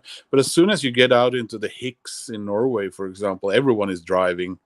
You know, Yeah. I mean, we got our own rednecks, and yeah. So you're 18, you're allowed to drink beer, and you're allowed to drive, and chances are you have to do your national military service. But if you want to drink stronger alcohol, you have to be 20. Oh, so they have different ages for the type of alcohol. In Norway, yeah. That's a good thing, I think. And also, if you want to buy only alcohol 18? stronger than 4.7 ABV, you have to go to a state-run liquor store. Wow. And they basically make you sit there, and they lock the door, and you can't leave until you have a certain blood alcohol level. That's a good idea. I like it.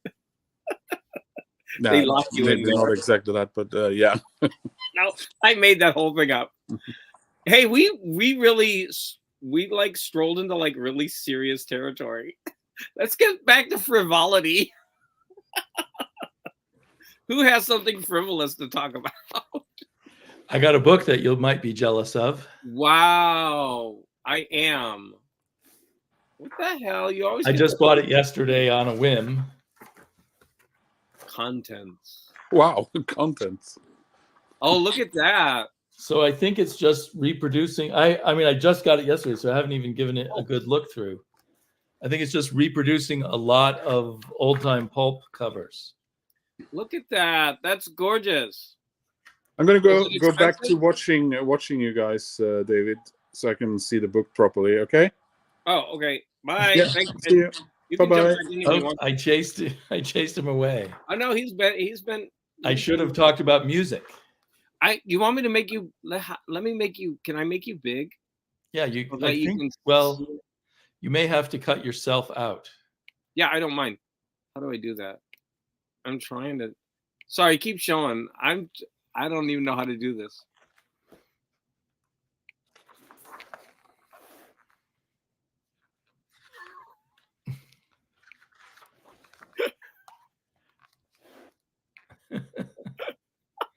There should be one where you can give me a solo layout. Hover over my picture down below, and there might be a option for solo layout. Oh, thank you. I'm an idiot. All right. That book is gorgeous.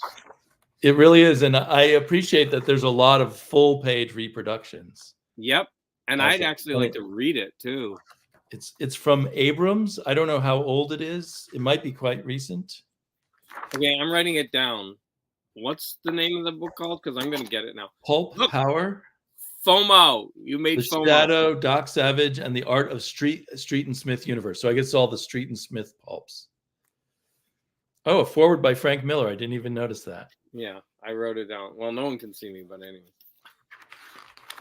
I probably, instead of buying it at the store for full price, I probably should have just taken a picture and bought it on Amazon or somewhere. But you know what? It's okay to do that, because every once in a while, like, I'm sure you looked at it last night and you enjoyed it. I love these shadow covers. Yes, when I was at the book show, I wanted to buy all the shadow books because they're just gorgeous. In a way, this is better because the pulps I bought are all crumbling. Yeah. So you can't really open them up anyway. So you might as well just have a nice coffee table book, in my opinion. No, you're absolutely right. Although there is the allure of having the original and feeling that sense of time in your hands. Look at that one. He's like, wait, is he popping out of the sewer? Yes. I think so. Why is there all that like light? He's got bright lights in the sewer, I guess. Okay, that's phallic. What's going on there? Yes, just for you. Ooh, watch out for the femme fatale. Femme fatale. It's interesting that they chose to give the shadow a big nose. I like that, but I don't know why. It's an unusual choice. Yeah. Maybe I should skip ahead and find some. No, I'm enjoying it. I'm like looking at every single page, just drooling. I think this book is gorgeous. Look at that one, the skull. Yeah, I had when I saw this book at the store, I just had to grab it.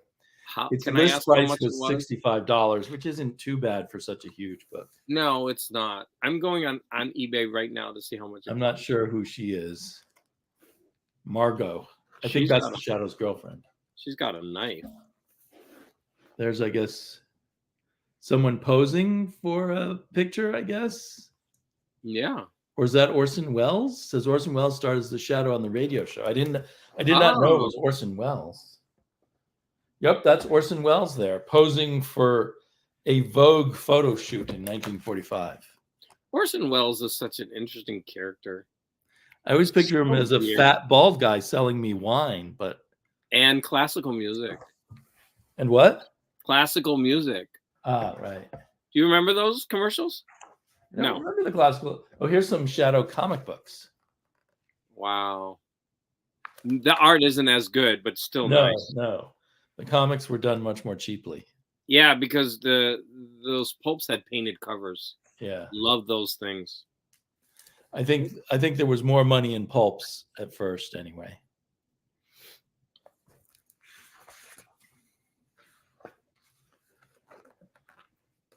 I found a copy of for $40 plus $8 shipping. I found another one for $30 plus $8 shipping. Wow. So I might be able to get it. That's way better than the 65 list price. No, because you know what you're getting and you got to take it home right there. Right. It was the impulse buy. I actually went to this store just to buy one issue of a comic book. Which one? Which one? Doc Savage. He doesn't look like Doc Savage at all there. The person who did the 60s and 70s paperback covers gave him that sort of literally bronze look and that weird haircut. Yeah. That looks like a skull cap. Yeah. And so that's become my image of Doc Savage, but I guess that's not how they pictured him back then. He looks like the $6 Million Man in those other pictures. That guy was cute. What was his name? Lee Majors? Oh. I'll take your word for it. I never noticed that he was cute, but I don't usually notice. Where have you been? Did you like Jamie Summers? She was adorable. Jamie Summers, the Bionic Woman. Oh, I don't think she was my type. She's adorable. At that time period, I liked Christy McNichol. Oh, what about Wonder Woman? Did you like her? I liked her, but she kind of freaked me out too, as a kid. There was something about her boobs. She was too much for me. It was too much woman. Yeah, these things. It's interesting though. I wonder, they always call him the Man of Bronze, but they don't seem to make him look very bronze. So yeah. I do prefer the He's about to get a machine gun to the nuts in that one picture. Here's some interior art. Oh, that's cool.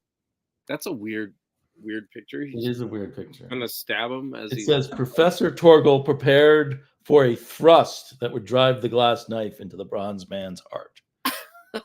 Did they have to use the word thrust? They did that just for you. Redunculous. It looks like a beautiful sunny day back then. Pictures of the guys on his team. He has. Yeah. You started reading a Doc Savage novel, right? Yeah, he did have a team. He always has that team of people who are almost as good as him, I guess, basically to help him out.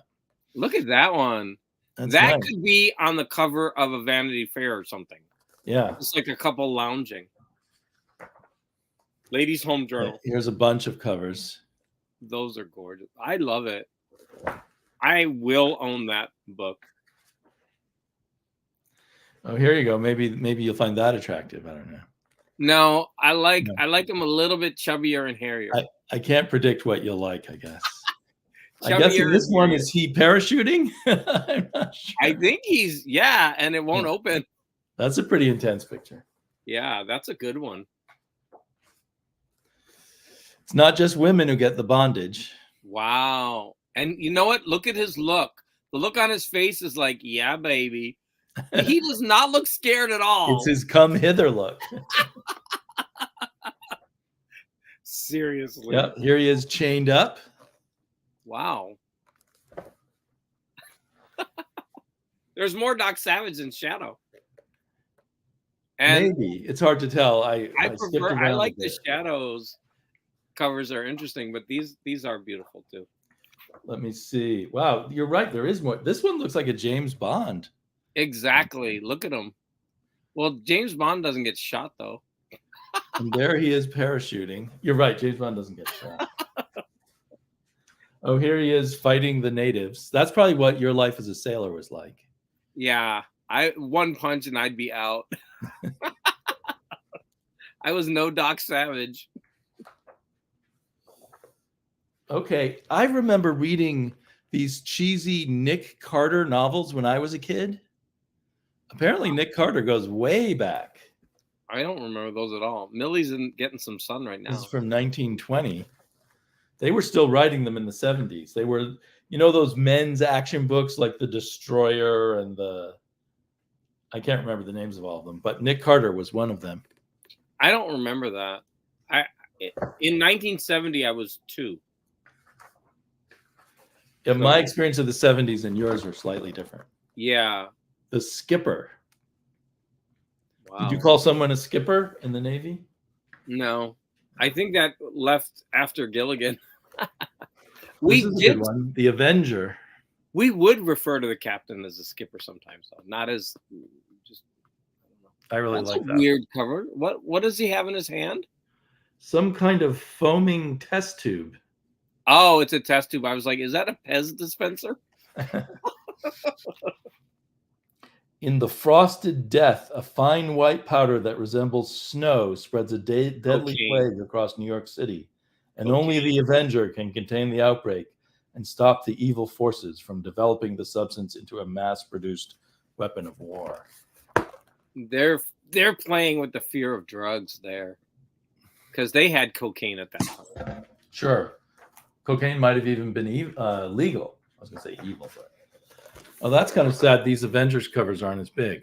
Yeah, I don't like when they do that. I want full page for every single picture. Yeah, especially in a book this big, they could put a lot of full pagers.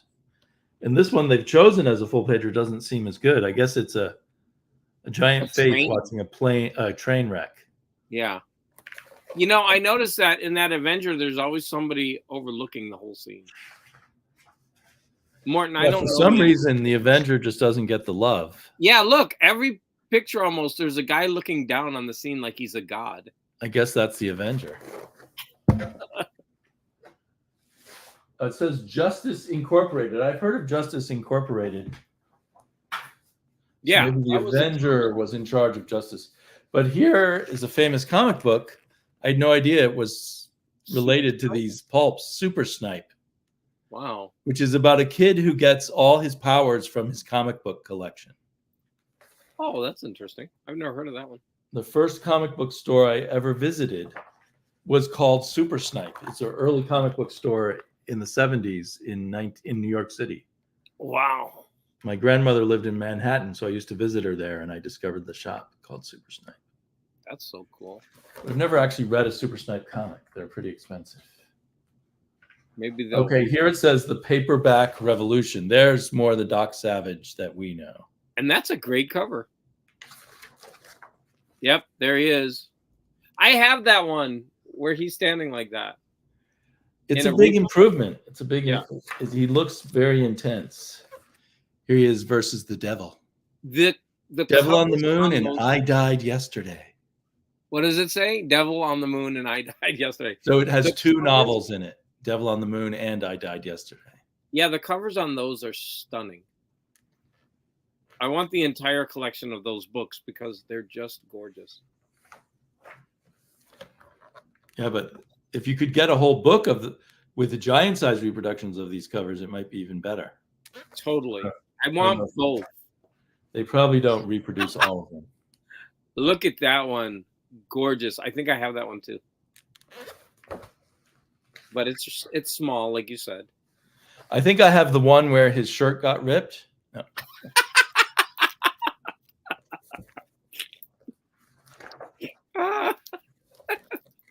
That guy was, yeah, you're right. He has to go to the tailor a lot. Hope there's like a JC Penney near him. Those are, yeah. It's particularly funny when he just has a little bit of his sleeve left on. Yeah. I wonder does it say who the artist is? You don't need to look that up. They do. You don't need to look it up. It's just his art is so beautiful. I think that's the artist there. Oh, he's The talented. full quote says, "I read all 62 Doc novels that I did the covers for, and the editors let me do whatever I wanted for the cover paintings. That's why they were good." James Bama, B-A-M-A. Whoa. I always pictured him looking like Doc Savage. I assumed the artist looked like Doc Savage, but Wow. I'm gonna apparently he arrived at his drawing table in a shirt and tie every day. You know what? There used to be a strict dress code. Even when you were alone in your art studio. But that is funny because, yeah, you're right. So I guess these are the modern shadow covers. So that was like an Oh, arranged. this is a Jim Steranko. These are Steranko covers. They should have all the Steranko covers full size. That's a rip.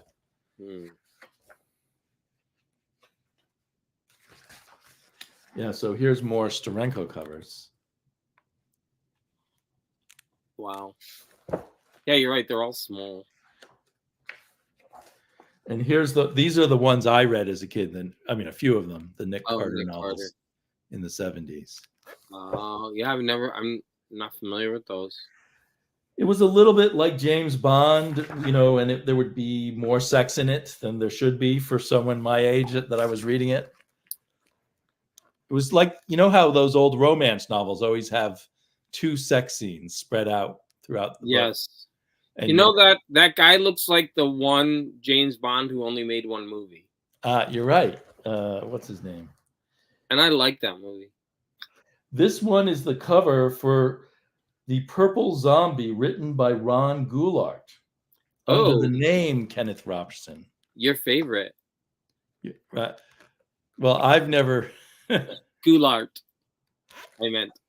Maybe I'm the same age as Morton's dad. So these are Avenger covers, I believe. So Wow. they wrote new ones in the 70s for Lazenby. For Nick Carter and the Avenger. George Lazenby, right? That was George Lazenby. Yes, he looks like George Lazenby. Oh, then Morton added. Yeah, that's a very specific face. It looks like they might have taken it from George Lazenby's. Oh wait, with that chin, looks like Kirk Douglas. No, the dad. What was his the dad was Kirk Douglas. Michael Douglas is the son. That chin looks like Kirk Douglas to me. That apparently is a shadow cover for a comic. I wonder if that's Alex Ross or something. Yeah, look at that. It also, the background really looks Frank Miller in a way. Oh, you're right. You're right. I'm wondering who that artist is. It probably says somewhere, but yeah, we know who it is. The Australian 007. We got that Australian guy out of there fast. Poor guy. He only lasted one movie. I find with every art book, I'll love it, but there'll always be ways in which I wish they could have improved it. Yeah. Let's see.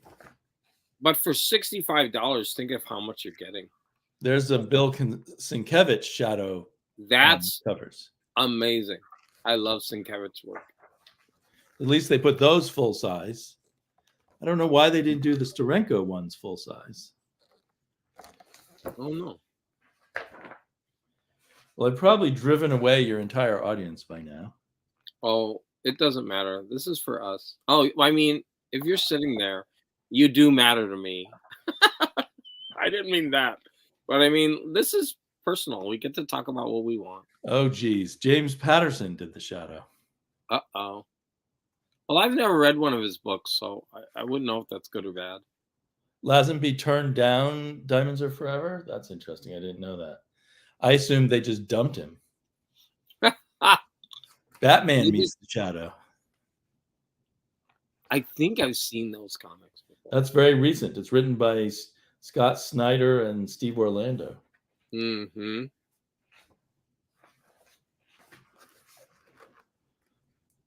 Oh, yeah. So this is the last pages of the book. Yeah. Oh, hey, Paolo. Paolo, he was on before. He was commenting a lot. Thank you.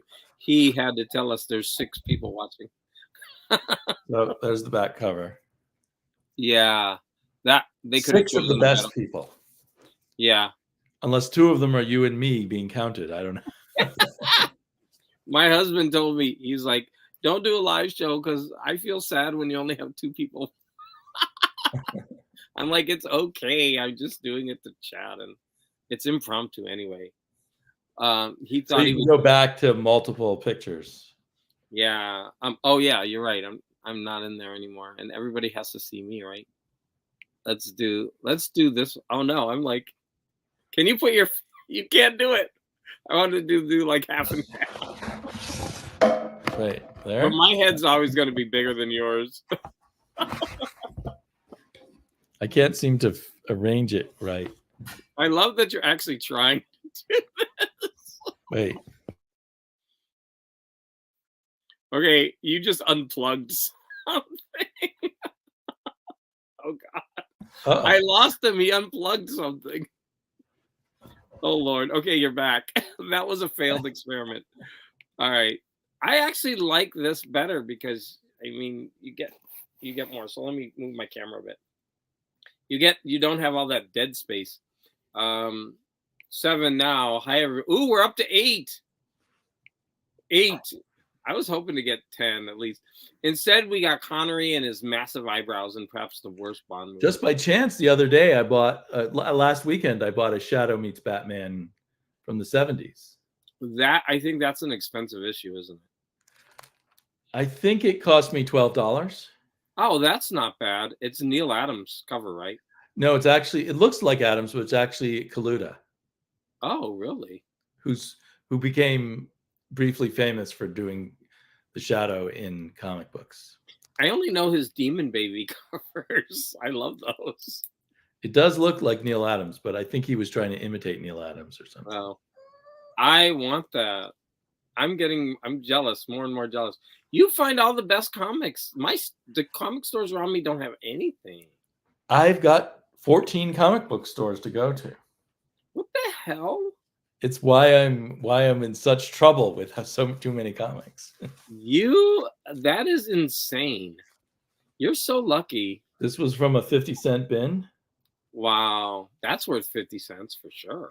And that was also 50 cents. Look at that gorgeous cover. Yeah. I feel bad. And even though it was unbagged, it's in perfectly good shape. Yeah, look at that. I mean, how the original cost of $35? I know. So with inflation, it cost me way less. Wow. Is that a Buscema cover? Because yeah, they're both Buscema covers. Yeah, I mean, come on. He was one of the best artists. I think he loved Tarzan, so they let him do a lot of Tarzan. Yeah, his art is amazing. And I like his side. It's Buscema and and Klaus Janson inking. Yeah, that's a little dark. It's hard to see. Oh, sorry. It's not. Yeah, I'm not putting. Klaus Janson was a pretty heavy-handed inker over Buscema at the time. Oh, I see a lot of people drinking tea there. Connery had the hairiest chest. That's right. He was the hottest Bond. The Road to Cape Opar or something. To Opar. That was the magical city full of gold.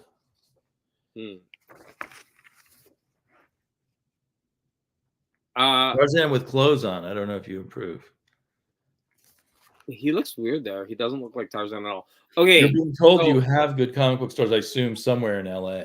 okay, Mr. Pilgrim, you have to tell me where, because all around me, no, nothing. There's a store where all the back bins, they have them all out there, and all the comics are smashed and bent.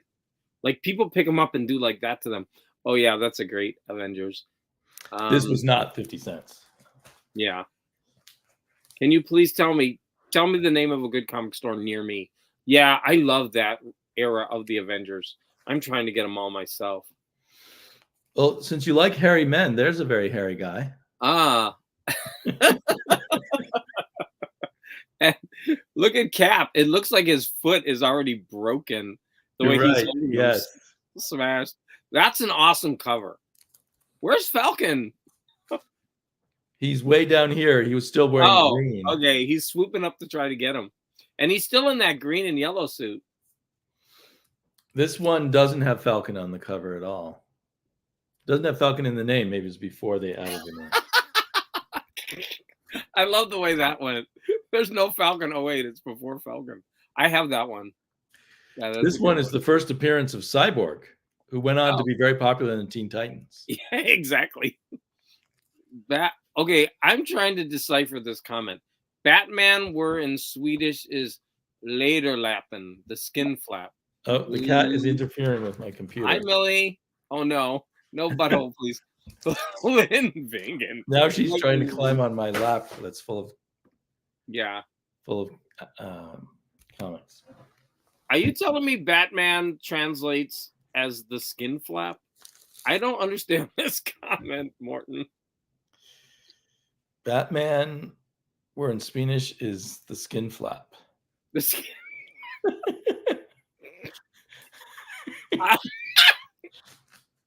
That you must see a comic book that says the skin flap on it. You really got to buy that. I want to read the comic, The Skin Flap. Oh God, Morton, I don't know what's going on anymore. Okay, let me get caught up on the chat. There's a lot.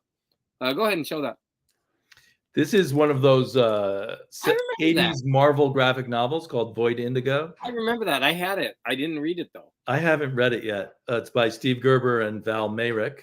What a weird name. It looks like, I think of Steve Gerber for comedy, but it looks pretty serious. Yeah, the Kubert Tarzans are also awesome. Yeah, I'm on the fence about Kubert. He's not my favorite artist. Sacrilege. I know. I love Kubert's. La Habra Fat Collectibles. I've never heard of any of these comic stores. I'm not sure if I'm that excited by this interior art, although I thought I really liked Val Mayrick. It looks, I don't know, it looks like something went wrong with the coloring. Okay, Pilgrim, I don't live anywhere near Canoga Park. Culver City is like an hour away with the traffic. These are not near me. Like the traffic in LA is a real thing. Like I am not driving an hour to Culver City. That's like another state for me. The furthest away of the 14 shops is a 25-minute drive from me. Yeah, and I don't even know where. And 3 of them are within a 10-minute walk of me. Yeah, which is really dangerous. I walk by them all the time. Culver City, no. No, don't cross the streams, dude. I don't know what's going on. Was that when our faces were coming together? Oh, yeah. Okay. There was a violent reaction to that. Void Indigo is crazy, Pilgrim says. So he's read it. Void Indigo, I have the Brazilian edition. Okay. That is cool that there is a Brazilian edition. Yeah. I think it's extremely depressing. Uh-oh. You're not going to like it, then. Don't read it. You might as well just pass it on to me. I thought you were in LA. I am, but I'm in like Highland Park, which is kind of near Glendale, Pasadena. And even going to Glendale is at least 20 minutes because I got to go around the mountain to get there. Pasadena is about 15-ish. Like in my little neighborhood, there's nothing. And then, yeah, like I have to drive to Pasadena. And the comic book shops in Pasadena are not good. They're not. Especially well, maybe you should make a pilgrimage to this one in in Culver City sometimes. I mean, I can go there like once, but they're not near me, is what I'm saying. You go out your door every day and you come back with treasure. I know, which is not necessarily a good thing. Oh, thank you, Martin. You sent me some examples by chat. Oh, somebody's leaving. Bye, Ron. The food is ready. Enjoy your food. I hope it stopped raining here. What freeways are you at? I'm at the 110. The 110. I'm right next to the 110. In Highland Park. Are there times of day where you can get to places quicker? Like in the summer when you're off from school? Oh yeah, definitely. On weekdays, maybe that would make sense to do comic book hunting then. Yeah, definitely. It's just, the traffic. Anywhere you go in LA, it becomes like an ordeal because you've got to fight traffic. And that always adds like an extra hour to what you're doing. It's painful. It's not fun, right? Like, so if I want to go, for example, there's a really nice record store in the Valley, and then there's a bookstore, and I could go to a comic book store. But if I go to the Valley, it becomes an all-day thing because you're going to be all day. And then Frank and Sons isn't good anymore. I've actually never gone to Frank and Sons. Everybody talks about it.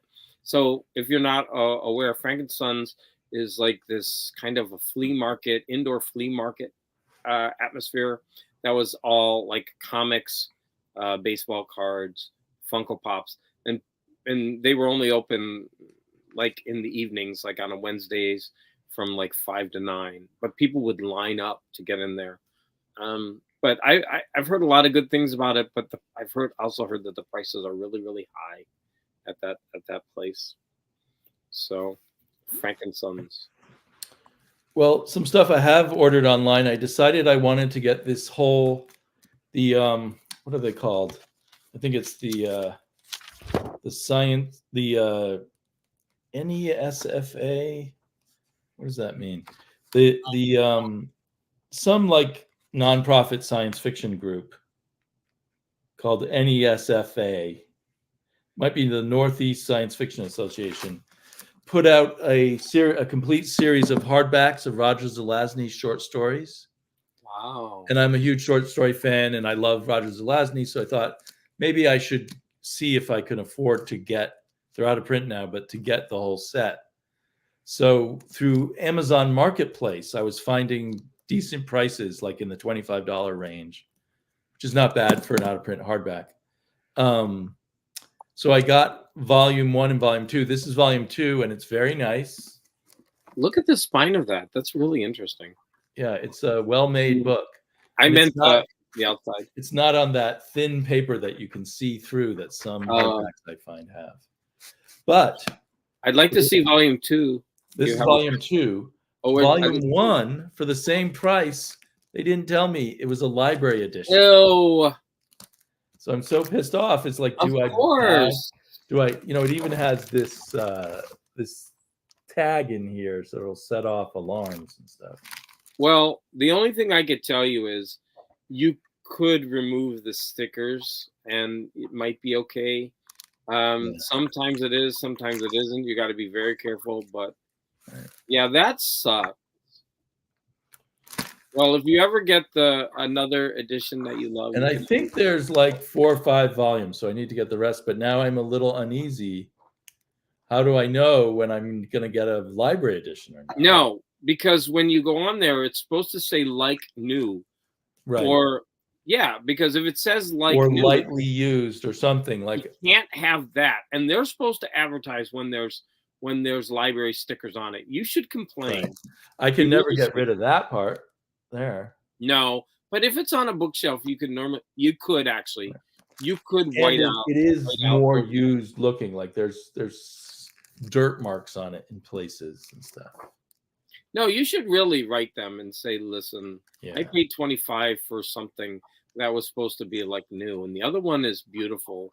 Yeah, I'm always so lazy about returning things.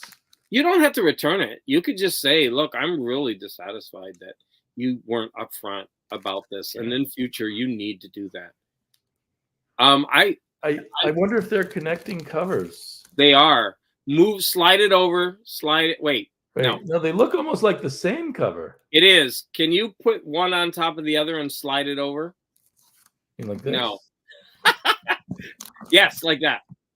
Oh wait, no. It doesn't line up. It does. If you would do like this, can you move one up and slide it over a little bit? Like right there, right. A little more. Wait. No. Do you see on where your finger is, there's a tombstone? You've got to line it up with that other tombstone in the other picture. I think. Oh, wait. There's multiple towers there. Now, no. Go back. Right. A little more. Right there. No. That's a very odd way to line things up. Move it up a little bit. Like make them equal like this. Yes. Now they're lined up. I think once you do it, it's going to make a complete picture on the spines. Oh, you're right. Okay, that makes sense. It's all about the spines. Put the other one on the other side. Look, it lines up. There you go.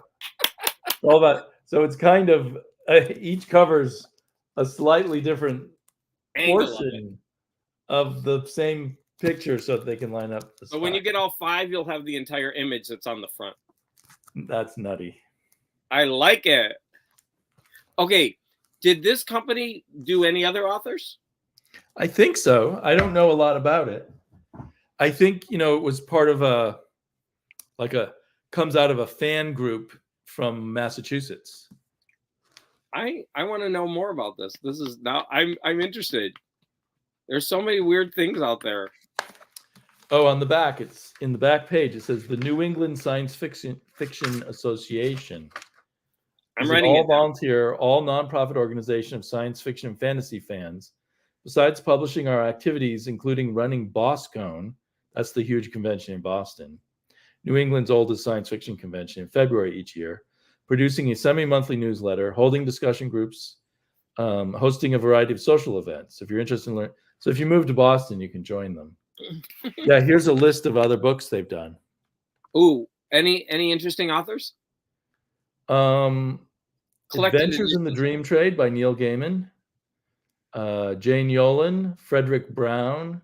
Are they collected editions? John W. Campbell Jr., the Don A. Stewart stories, a collection of Poul Anderson short stories.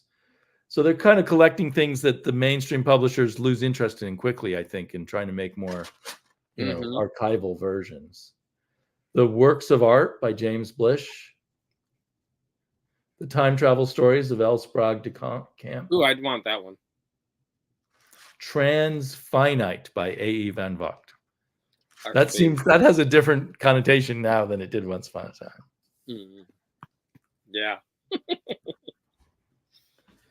So you started watching Fallout. And even more, your influence on me last night was intense because I watched one episode of Fallout and then before going to bed, I thought, well, I'll just try a few minutes of this Galaxy of Terror. And I watched the entire movie. Wasn't that thing bonkers? It was like Stalker, but good. It was so weird. Wasn't it a lot like Stalker, though? It's like an alien place that makes things in your head come true. Oh, yeah. They were just wandering around all over the place. It was like the pulp version of Stalker. With aliens mixed in. So I'm like Roadside Pig. It's like something left. It's just a child's toy left behind by aliens. Yep. I thought it was really bad, but really good at the same time. It had a lot of good science fiction in it. I'm going to tell you a couple of things. Number one, I went online. I'm assuming you watched the whole thing. I did. Okay, good. And I went on. Who cares if you spoil it? You're spoiling it for everyone else, but who's going to watch? We're talking about Galaxy of Terror, Roger Corman movie from 1980 that was trying to imitate Alien, or at least that's how the critics assumed it was. So I'm going to tell you a couple of things. Number one, I went online and there's a version of that movie that was put out by Shout Factory with all these extras, commentaries, everything. I ordered it. Oh, good. So I want to come over your house and watch it with you then. All the commentaries, you're more than welcome. It also has one of the most tasteless sex scenes I've ever seen in a movie. I mentioned that earlier. A woman got raped by a giant maggot, and it rips her clothes off. And as she's dying, she's orgasming. Yes, it's really disturbing. It's That's like, the last way I want to see a naked woman covered in maggot slime. ew, having an orgasm So as awful. she's expiring. Oh, I got. Sorry, we're talking about a distasteful topic right now. Yeah, that movie is crazy. And I just remember Joni from Happy Days is in that movie. She You is? remember Which one was she? She was the empath.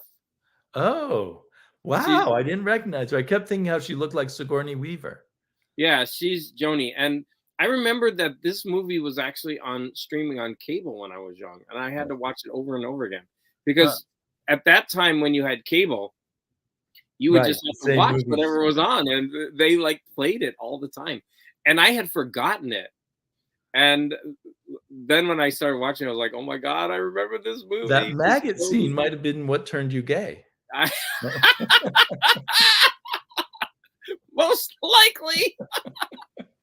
Although I still like maggots. I mean, that's just a joke, as you know. I know you. That's not. Of course, I'm laughing. It's hilarious.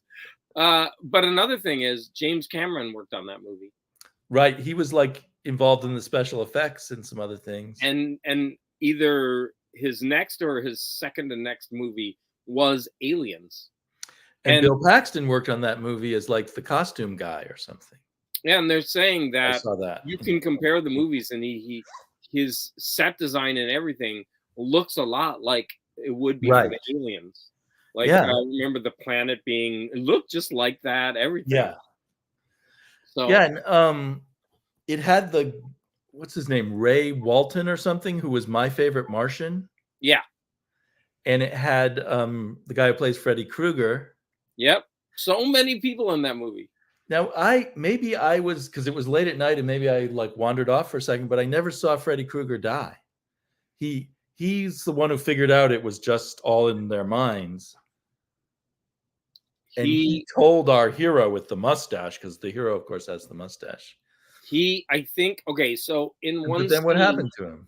He comes in later, and I think a monster attacks him and kills him. Okay. I think it doesn't make sense because he has cracked the code, so he shouldn't die. Yeah. I remember both of them sitting there. Oh, you're right. He was just outside, and the other one went up inside it.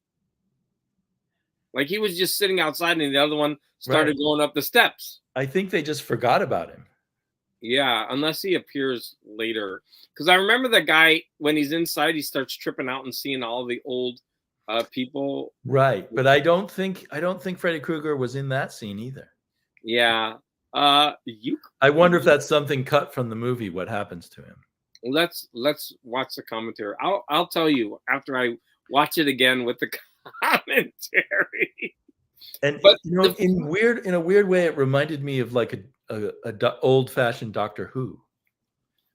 Yeah, I mean, it's just so bad in a good way. Yeah. But the thing that I marvel at is they take all these old crappy movies and they treat them like art house, and they give them all these commentaries and like it's hilarious. Yeah. Like this movie needs to be forgotten, but they just make it seem art house. It's so funny the way they're doing that. Right. Well, it needs to be forgotten, but you got me to watch it. So I mean, it's something that you watch late night and laugh at, but they're like elevating it to this art status. It's pretty funny. Well, they elevated Stalker to art status, so they can elevate anything to art status. That one started at art status, and we like devolved it. The only thing that is better about Stalker than this movie was the cinematography. If you got cinematography as good as on Stalker in Galaxy of Terror, it would be an art movie. Yeah. That's my argument anyway. I'm sticking to it. I'm going to say that this is the argument. Ever since I watched Stalker, I'm comparing every movie to it, and you're doing it too. I compared that Nazi movie I watched to it, and I wrote Morton, I'm like, you got to watch it. It's just like Stalker. So I think it's right, because of the long, slow scenes. I think it's our frame, and no, the way they use sound in Ah. it. I think Stalker has become our frame of reference. Oh Lord, that's so funny. So somebody, Morton said he found it. Galaxy of Terror. I think Morton, you have to, like, for me, it was a good thing I started watching it late at night. You just have to sort of it's go a with late it. night movie, and the sounds in it, hilarious. It There had was a me lot hooked. of for a cheap movie, there was a lot of cool set design inside the alien artifact. Yeah, that's what I was saying, because James Cameron worked on the set design, and they said he was really innovative because he would find simple, inexpensive solutions to difficult problems. So, for example, they needed the maggots to move, and so he actually hooked them up to. He put like an electric plate under them and jolted them with electricity to get them to move around. That But it was was a like really a gross scene. I I know, was and it also was wondering how come there are maggots on this alien planet? that grow into giant rapists. And you cut off your arm, and 2 minutes later it's full of maggots. Where are the flies laying the eggs? And the blood wasn't squirting. That's true. They didn't have the budget for blood spurting even when they cut arms off. Oh, and that brings us back to Fallout. Oh wait, how many episodes did you see? Just one. Oh, because there was a scene where there's a limb, and I'm wondering, like, wouldn't there That be was in blood? there was one with a limb cut off in the first one.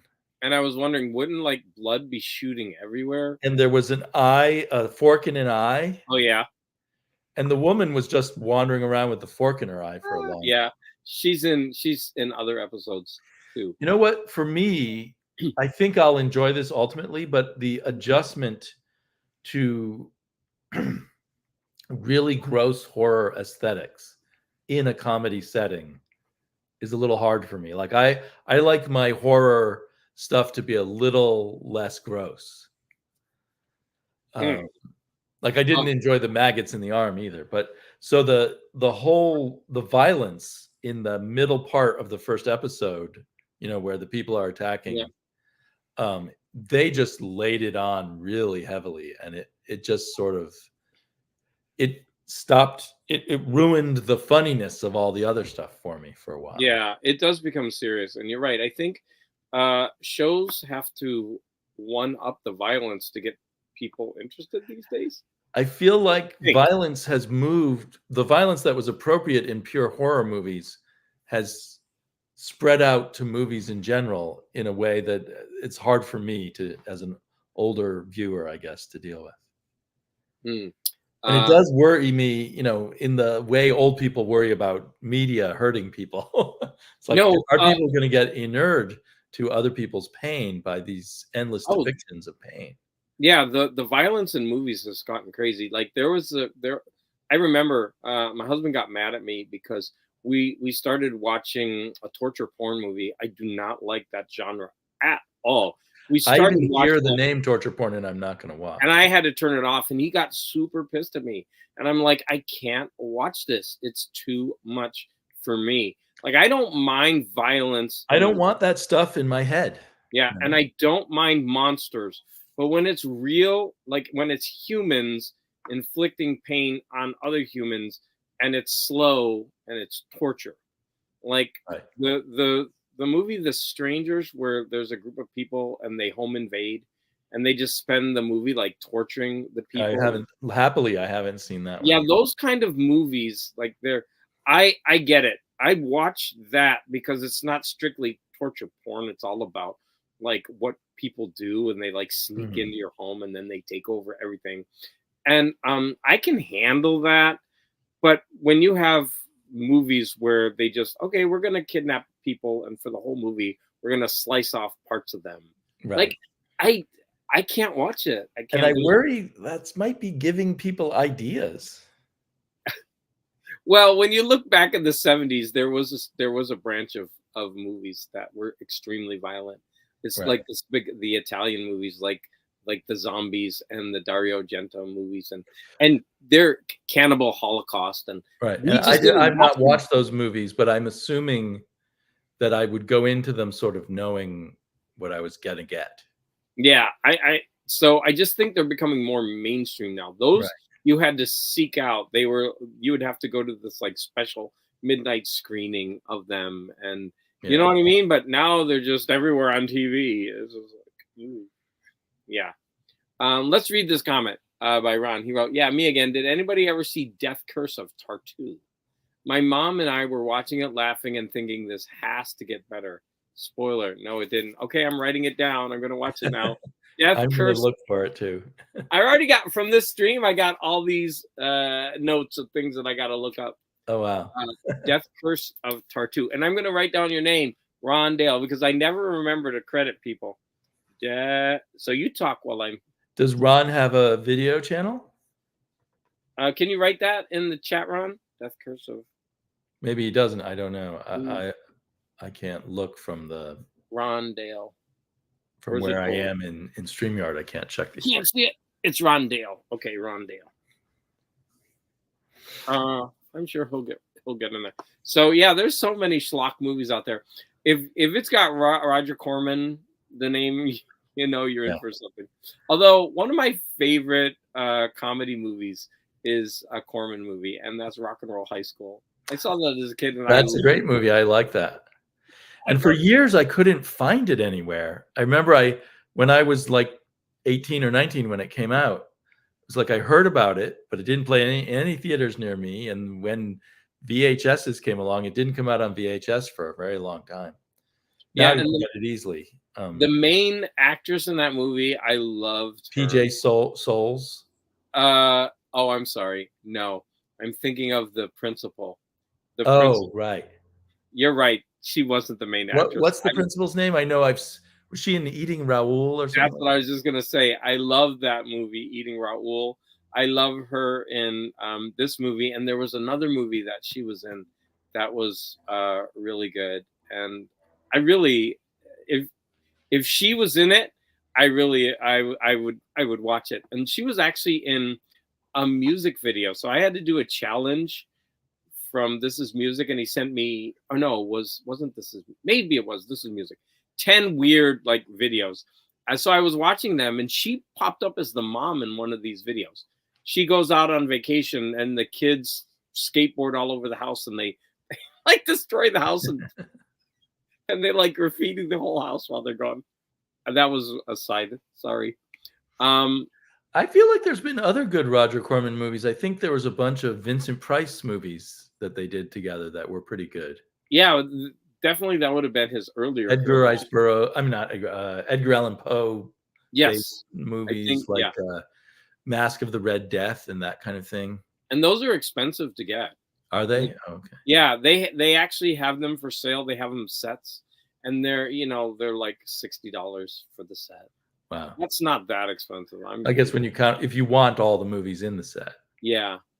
My favorite Vincent Price, I think it was called Theater of Blood or Theater of Terror, in which this Shakespeare actor, who was a really bad Shakespeare actor, gets revenge on all his critics. That's awesome. From different death scenes from different Shakespeare plays. Oh, fun. How fun. And I haven't seen it since I was in my early 20s, so I imagine it. I remember it being fantastic. Okay, we have to hunt that movie down and watch it and comment on it. I agree, can't watch the torture porn. No, I don't have a YouTube presence. I do watch a lot of folks, though. I had what I thought was good video-worthy idea, then somebody did it. You know what? It's all recycled, Ron. Just go ahead and do it. And if you decide, let me know. I will jump on your channel and let us know if you do start a channel. Yeah, and it doesn't matter if it's already been done. You just put your own spin on it. Nothing I'm doing is original right now. Everything I do is original. Yes. Roger Corman. If you don't believe me, ask Darkside. He'll tell you. Wow. The soda. Roger Corman is 98. Wow. Okay. And still alive. He's had a good life. The Corman Price pose are good. They also did some films based on H.P. Lovecraft. Okay, so it was called Theater of Blood. Was that the one, Ron? Theater of Blood? I think so, yeah. Let's find. I'm going to write that down. Theater of Blood. We got to watch that. Theater. I've I'll always find thought out there's where it's streaming. probably more Vincent Price movies out there that are good that I don't know about. I bet Theater of Blood is on Tubi for free. A lot of these movies are. Probably, yeah. We'll find it. That was the weird thing of watching Galaxy of Terror, and then suddenly some cheerful ad for telephones comes on. Oh, wait, I saw mine on a streaming service. I did too. It was one of Amazon. It was Freevee, which is part of packaged inside Amazon. Oh, mine was on. I didn't have any commercials. Huh. Zero. Well, That's weird. I could only find it on the Freevee. Oh, I wonder which one I watched it on. That's weird. But yeah, to be honest, I don't mind. This is what I feel like doing. I feel like unsubscribing to all of these streaming services and just watching the free ones like Tubi. They Right. have an amazing library, and I'm just sick of all these fees going up and prices. Yeah. And If you just ignore the FOMO of whatever the latest hot thing is, like Fallout. And as you're getting older, I think that becomes way easier. You can wait. Yeah. I can totally wait. Yep, Theater Blood is the title to look for. Okay, so that's the Shakespearean one, I hope. And I'm glad he confirmed that it's amazing, because sometimes I worry, what if my memory is all wrong? I remember where's the one? It was a Poe one where I think it's The Fall of the House of Usher, where at the end the face melts. And the ladies, maybe I haven't seen that one. And the ladies wandering in the house, like moaning, and she, I think she gets, what do you call that thing where they put you inside it and it closes with the. Oh, right. What's that thing? Is that called? the Iron Maiden? Iron Maiden. The Iron Maiden. How did I forget that? Your The favorite band name. Yeah, that movie's kind of disturbing. That sounds very disturbing. But at the end, as a kid, I remember the face melting. I'm like, yeah. that was pretty crazy. Lord. The one I remember most vividly is the Mask of the Red Death. I know I've seen that one, but I think as a kid I couldn't understand. Yeah. It's too allegorical. They have, to turn an Edgar Allan Poe story into a movie, they have to add a lot, because those stories are usually about 10 pages long. Yeah. Freevee has some cool stuff on there. Fossum has a doc on Barks and Scrooge McDuck. Oh, I'd like to see a documentary on Barks. That would be really cool. That would be. But what's Fossum? Are you thinking of eyes? That's a typo. Maybe it's meant to be Freevee. Oh, can you confirm that? Are you thinking of Eyes Without a Face? Do you think the movie you're thinking of, Sleepy, is Eyes Without a Face? No, I think, does he mean you with the melting face? I don't think I've ever seen Eyes Without a Face. I remember a song called Eyes Without a Face. But... Yeah, that's what's his name? Billy Idol. Now we're all confused. Sleepy, it's for you, and you're saying no, it's for you. Whenever I'm typing comments to people on my phone, it's all typos.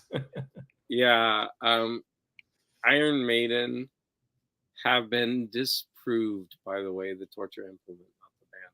They never did that, Morton. I'm glad, because that's disgusting. Yes. I hope that is something that never happened.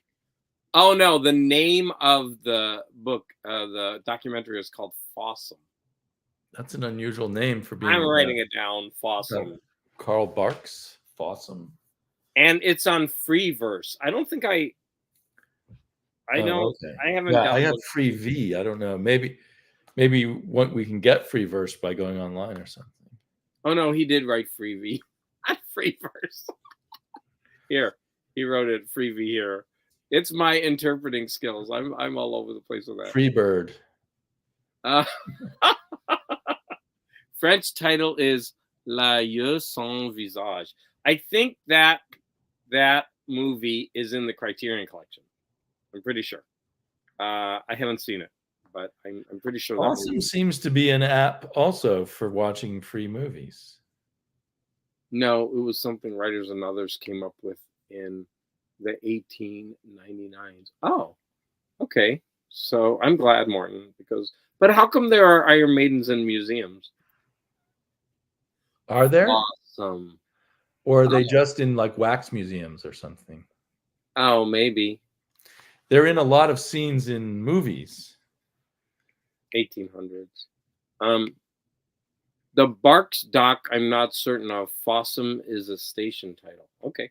See, So there's maybe so many. the Barks dock is on Fossum. I'll look for it. Yeah. So now we have Tubi, we have Freevee, and we have Fossum. Like there's so many now. Right. And they're I all think free. there's a few others too. Yeah, there are. I kind of want to go the way of the free because it's all there. And I don't mind a couple commercials. It gives me a chance to pick up my phone. And well, sometimes in a way, like if there were commercials during Fallout, it might have been easier for me to take. Yeah, but it takes something that was an hour, and because that actually the first. But on Freevee, the commercials just pop up randomly. It's not like someone has edited and figured out where the commercials. Oh yeah, they just. So you're in the middle of someone being raped by a worm, and suddenly they're advertising a car or something. Or condoms. Iron Maiden members are pretty old now, belong in museum or hospital. A lot of the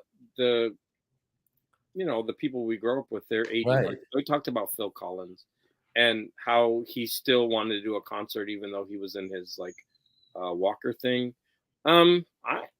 If people are going to pay to see it, I don't see the problem with it because people want the nostalgia of seeing someone that they really adored throughout their life one more time, even if they can't sing very well or play very well. I don't know. I'm okay with it. I mean, Iron Maiden, all the band members are 85. So if you go to see them. Sometimes it can make you a little sad about the passage of time. But yeah, that's true. Yeah, but I mean. But that's reality. That's the reality of life. Yeah. And it's funny because that genre of music, especially where you're supposed to be young, robust, rebelling, like all of that stuff. And then you've got somebody who just needs to take a cat nap or something. They're like, I need to sit down for a little bit before we rock on a little more. I was watching a YouTube video of the current tour of Judas Priest and wondering, how long can Rob Halford do this? Is he going to have a heart attack on stage or something? We both. But his voice is very good still, which is amazing. Yeah, his voice is crazy good. Yeah, it's just the long beard, and he looks like he's straining to. Yeah. I don't know. But, and a concert like that takes so much energy because I know, especially on anyone, but on the vocalist, it's just mind-boggling. Yeah, that must be. Like, yeah, that might fall under the Geneva Convention of Torture. They are around 65. I was being facetious. Apart from the drummer Nico, who is 71. Yeah, I mean, I'm 56, and after working all day with kids, I'm just like, I come home and I'm like this. Like, I couldn't imagine jumping around on a stage. And number one, that would throw my back out, right? I would be like very careful how I was moving. Yeah, I mean, I think and that's 10 years older than I am right now. I mean, that's gotta be physically demanding and exhausting for those. Yeah. I mean, I don't know. I think that would be a really hard job to do as an octogenarian. And the hardest is being a drummer. I mean, that's like running a marathon every night. Yeah, constant. Especially for those metal things where they're using both feet to constantly hit the bass drums and stuff. Yeah, I don't know. Yeah, that just seems to be too difficult. I mean, do they really why are they doing it? Do they really need the money at their age? They have this long career. They must not make that much money, or they must waste it all on drugs. Was that a big generalization? Or maybe it's just such an adrenaline high when you're on stage that they love it to give that up. They love it that much, you think? Well, if they're enjoying it's like the rest of life, I imagine the rest of life is just kind of dull compared to the time you're on stage. Yeah. And maybe in the moment their adrenaline is pushing them through it. Right. And then Afterwards, they have to take like 3 Tylenol, Right. or maybe right before. Morton wrote something. They play soccer before nearly every game, and Bruce nearly made the UK Olympic fencing team and is a licensed commercial pilot. Okay, you're But he putting wouldn't make normal the humans UK fencing to team shame now. now. I mean, this guy sounds like he's superhuman. The hell? Oh, Lord. You know what happened to all the drummers in Spinal Tap? Maybe they feel why leave money on the table? That's true. Yes. I mean, When you're on the level of these really big groups, people will pay a lot of money to see you because it might be their last chance to ever see you. yeah. And so the amount of money you can pull in is probably bigger than ever. You know, you can make more money in your 70s than you did in your 40s or your 30s or something. Yeah, people are paying thousands of dollars per ticket now. It's insane. It's one of the reasons why I don't go to concerts very rarely, because the fees, not only are the ticket prices through the roof, but the Right. fees. And that's my old man mentality, because I used to go to concerts for $25, right? $20, 25, 30. I Like, went for my first concerts in high school were $6 a piece. yeah. I mean, we talking like stadium concerts? Yep. Foghat, Aerosmith, Rush, Ted Nugent. They were all $6, $6.50. Wow. The price was usually about $1 more than what an album would cost you. Wow, it's insane now. And so now, my husband wanted to go see Madonna, and he really wanted to see her. And we've gone to see her 2 other times, and he's like, "Oh, it's probably her last time. Come on." I'm like, "It's not gonna be." People will pay more because they think it's probably the last time. Exactly. But I went online, and the tickets, I think, were 200 something, and that was before the fees. And the fees are like $70. And that's not including the parking you have to pay when you go. And the parking at these things have gone up. Like, the parking can be $35 to $50. It's like, what? And I mean, that's just too much for my old man mentality. I'm not willing to pay that. It's just, I haven't gone to big Coliseum concerts since my early 30s, because for far less money, I get a much better concert experience in a small theater. Yeah. I do go see small events. I'm fine with that. They're usually they're much more enjoyable. Yeah, because when you're sitting in the back of some Coliseum, I don't know. I don't want to spend a lot of money. I know, yeah. And of course, I only buy the nosebleed seats because they're paying $10,000 to be in the front. Right. It's like, what? Yeah, so that's just crazy. I mean, but if if you're Beyonce and you have the money, well, fine, pay $10,000 for a ticket. But I'm not Beyonce. Your husband thought you were. Yeah, where's the ring? We gotta put the ring on. Seeing Madonna now would just be uncomfortable. No, that's not true. I'm not old shaming her. I'm saying that she obviously doesn't have the same stamina, but I'm sure she puts on a phenomenal show, because whatever she's lacking in, she's a professional, and she has dancers going around her, and she's got the stage show. I mean, you know what you're paying for. I'm not old shaming her. I'm just saying I don't like the prices, and you're obviously not going to get a Madonna in her 20s, right? You got to understand she's older now. So yeah, I'm not uncomfortable. I think don't attack Madonna. Concert tickets are just normally over $100, and it's insane. Yeah, there was Jeff Lynne is doing an ELO show, and I was like, oh my God, I would love to see that. I'm a huge ELO fan. I've seen them at least three times, and I saw them in the late 70s. It was like one of my first concerts I went to. And I mean, I would love to see that concert. So I go online. What the hell? Yeah, I'm not going to pay $500 for 2 people. Right. Seriously? It was like $500 for 2 people. Yeah. It was like, that's ridiculous. I'm not going to do it. And I'm going to miss out because I was really lucky. I got to see the Alan Parsons Project. It was before COVID, and My husband and I went, and it was playing at LA Live, but it was in LA Live has 3 or 4 different theaters in the complex, and it was at a much smaller theater within that complex. Because it's right across the street from a stadium. There's a stadium there, and I think the prices were reasonable. I think it was like $60 maybe, and not they didn't have all the crazy fees that they do now, I think. Right. And it ended up being an extremely enjoyable concert. But yeah, they're getting worse and worse. I saw her dry humping Kylie Minogue's. Okay, Madonna does need to be just walking down the street and he saw them doing this in his neighborhood. She does need to be put on a leash, maybe. Kylie dressed in a classy, glitzy pantsuit. Madonna not so much. So do you remember what your very first concert was? Yeah. It was either Journey, Foreigner, Trickster, and ELO.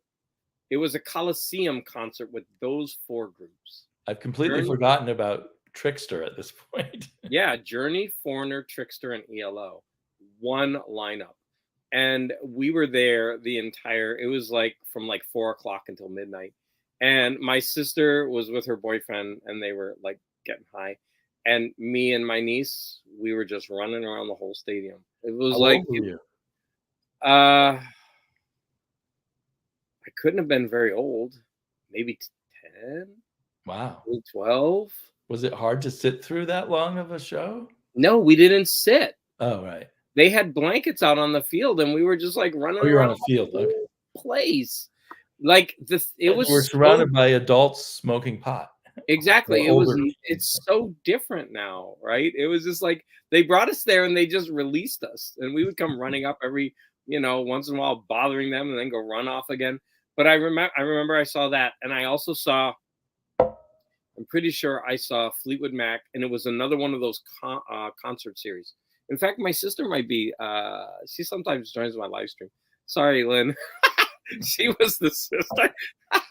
So she could tell you it was Fleetwood Mac and 3 other groups. And it was during, I think, like right around the Rumors. Like it was during the Rumors, like right, like a little bit later than that. No, you would have been very young when Rumors came out. Yeah, but I think they rode the Rumors popularity for a couple of years. So I think it was Tusk a little out by then. Which one? Tusk.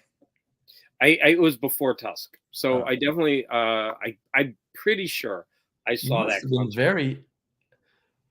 one came out in 76, I believe, and I would have been 8 at 76. And I think we saw the concert at like maybe I was 9 or 10. So it almost sounds like you might have been too young to even care about it. Yeah, but I do remember because they didn't leave us at home. They took us to the concert and let us run around. But I do remember the ELO and the Journey, the Foreigner one. And so that was, you're thinking 10 or 11 or 12 or something? Around 9, maybe 9, 10. And you managed to like ELO at that point? I did, because my brother was constantly playing them. I think at that age, the only group I even knew about was the Partridge Family. Yeah, but did you have older siblings? No, I didn't. I'm the youngest of 6. And I didn't go to any concerts till I got a driver's license. Yeah. My parents weren't going to drive me to a rock concert. Oh, yeah. I used to go all the time. I saw so many. In high school, I was still in high school, and I saw Metallica. Wasp, Metallica. I even went to go see Frankie Goes to Hollywood. I'm so glad I did. Metallica was my first experience of realizing you can get too old to go to concerts. Oh. I was 26, and I felt like the oldest person. It was an outdoor summer concert. Oh. And it was almost all high school students. And I was not, I did not know anything about, I mean, I had a Metallica album, but I knew nothing about the subculture or anything. Oh, yeah. And so I was expecting there to be other 26-year-olds there. There weren't. Yeah, I was so young when I went to, it was Metallica, Wasp, Armored Saint, and I think one other group. Wow. And I loved Wasp. Really? Oh, okay. Yes, I loved Wasp. Because And, of their show or their music? Well, I knew them before I went to the concert. Oh, okay. So you knew their music. Yeah, and I think I liked Wasp more than Metallica, and I might have bought the album because I was going to the concert and I wanted to learn, but that might not be true because they were the headliners. I just remember I went to the concert and I was. So Metallica was one of the lower on the ticket groups? No, they were the number one spot, and I think Wasp was. Do you remember what album they were touring behind? Ride the Lightning. Oh wow! So you saw them earlier than I did. It was a small club, small venue, Wow. and Wasp. But they were already bigger than Wasp. Yeah, I could be wrong. It could have been. I saw them at like an outdoor amphitheater that probably held 6,000 or 7,000. That was probably already the Black Album. And they were supposedly co-headlining with The Cult, but no one in the audience cared about The Cult at all. It must have been devastating for The Cult. Yeah, one had just come out. Yep. That album went huge. That album was just beginning its big rise, but it was a 100% Metallica audience, and I liked both The Call and Metallica, and I didn't. Anyway, it was a big eye opener for me. Yeah. No, that Ride the Lightning, I had the album, and I used to play it over and over. Such a great, great album, right? And of course, they changed their sound slightly, right? They came up with a kind of formula that worked, and very successfully. Right. Into the Black Album, the one I think in Justice for All, Master of Puppets, and Justice for All, the Black Album, those three, they shot them into the stratosphere, right? Especially the Black Album, I think. But the breakthrough, I guess, was in Justice for All because they actually got radio play on One. Yeah, the song One, which is a great song based on, and I read that Dalton Trumbo novel. It's so sad. And it now seems silly, but it was very impressive to me at the time. I'd never been to a concert where the entire audience chanted, "Die, die, die." By my hand. All the concerts, I must have had a gap of going to big concerts, right?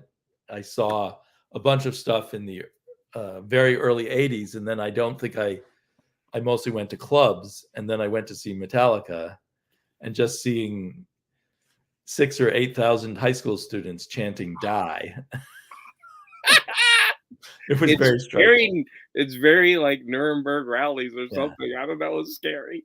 When I went to see Ted Nugent when I was in high school, and that was probably all high school students, and I didn't notice, but he would scream out, "There's lots of great pussy out there in New Haven." Oh, and I would look around, and there was no girls in the audience. He's so gross. I'm sorry. I used to like this fantasy that there were girls out there in the audience, but then he's shouting about pussy, and then I go see Metallica, and they're shouting "Die, die, die." Yeah. Ooh, Ted Nugent. Different generation. Morton says his first German heavy metal band was Accept. And I had the Balls to the Wall album, and I would stare at that thing. It's so hot. It's so gay, right? Yes, I love it. I don't have it now. I want it. I would stare at that thing. I loved that album cover so much. So he just, in his short, showed his cassette player with the cassette of it. And I was like, I love that album cover so much. Were they a gay group? I don't believe so. No. I don't know. Morton, I only knew that one song. It looked gay. It looked gay to me, I remember, but yeah. Or my idea of gay at the time. If the adults are pot smoking, what did the youth have to do to piss them off? We weren't there to piss them off. We were just there to like run around and have fun. I don't know. When I said adults, I mean people in their early 20s and below.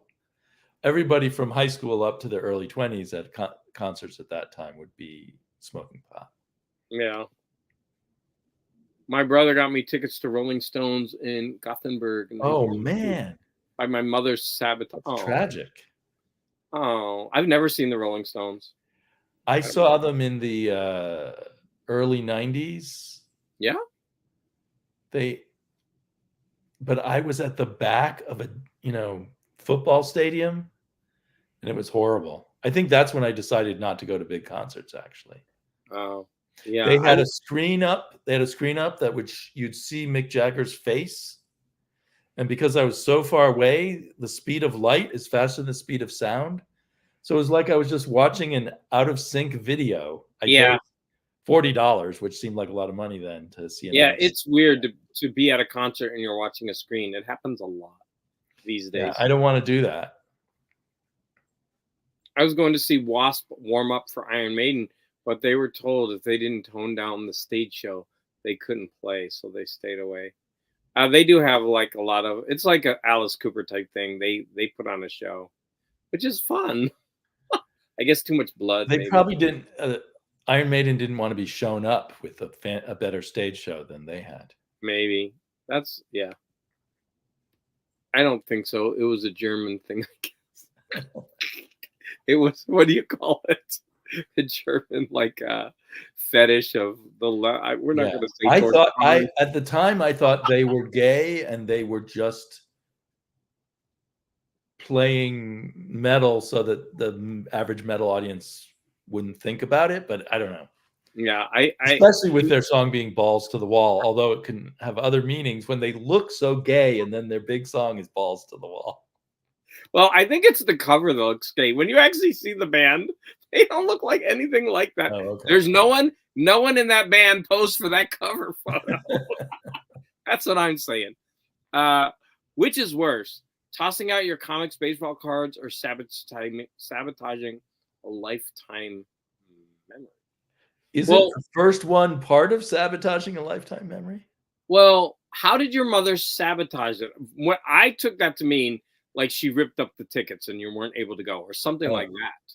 But what do you mean? Like later after you came back from the concert, she was like, that was the worst concert we've ever been to. How could you enjoy that?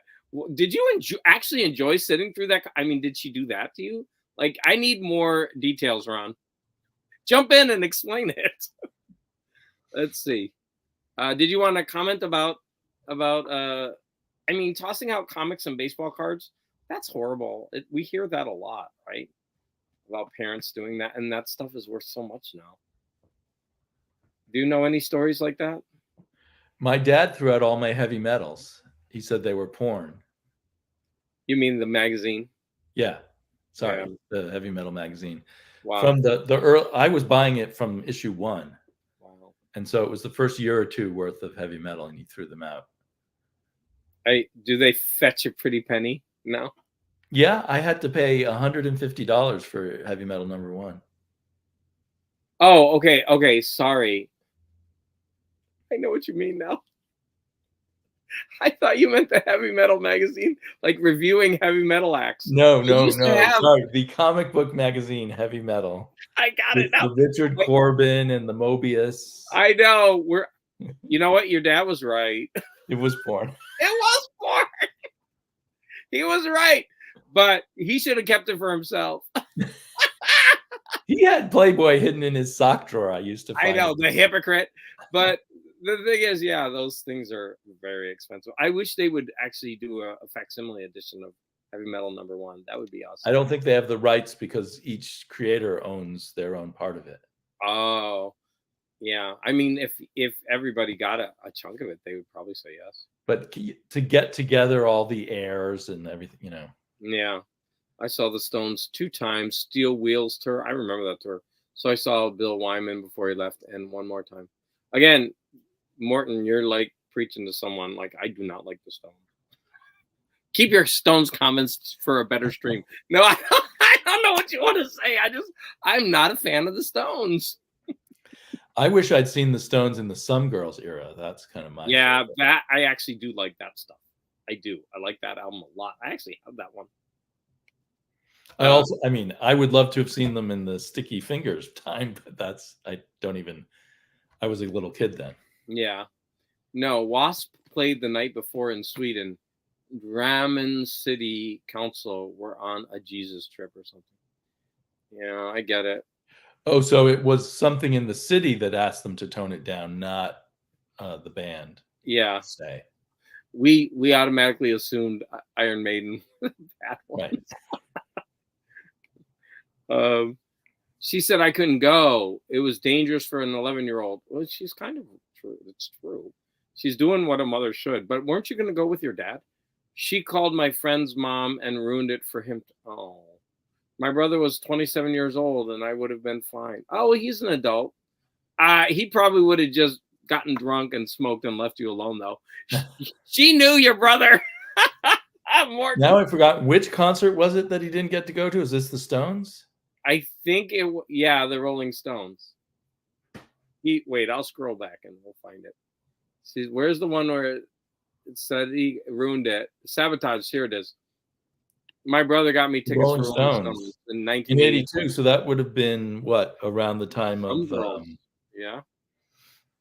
What the Start Me Up and stuff like that? Yeah, it would have been that. That would have been good. I like that one.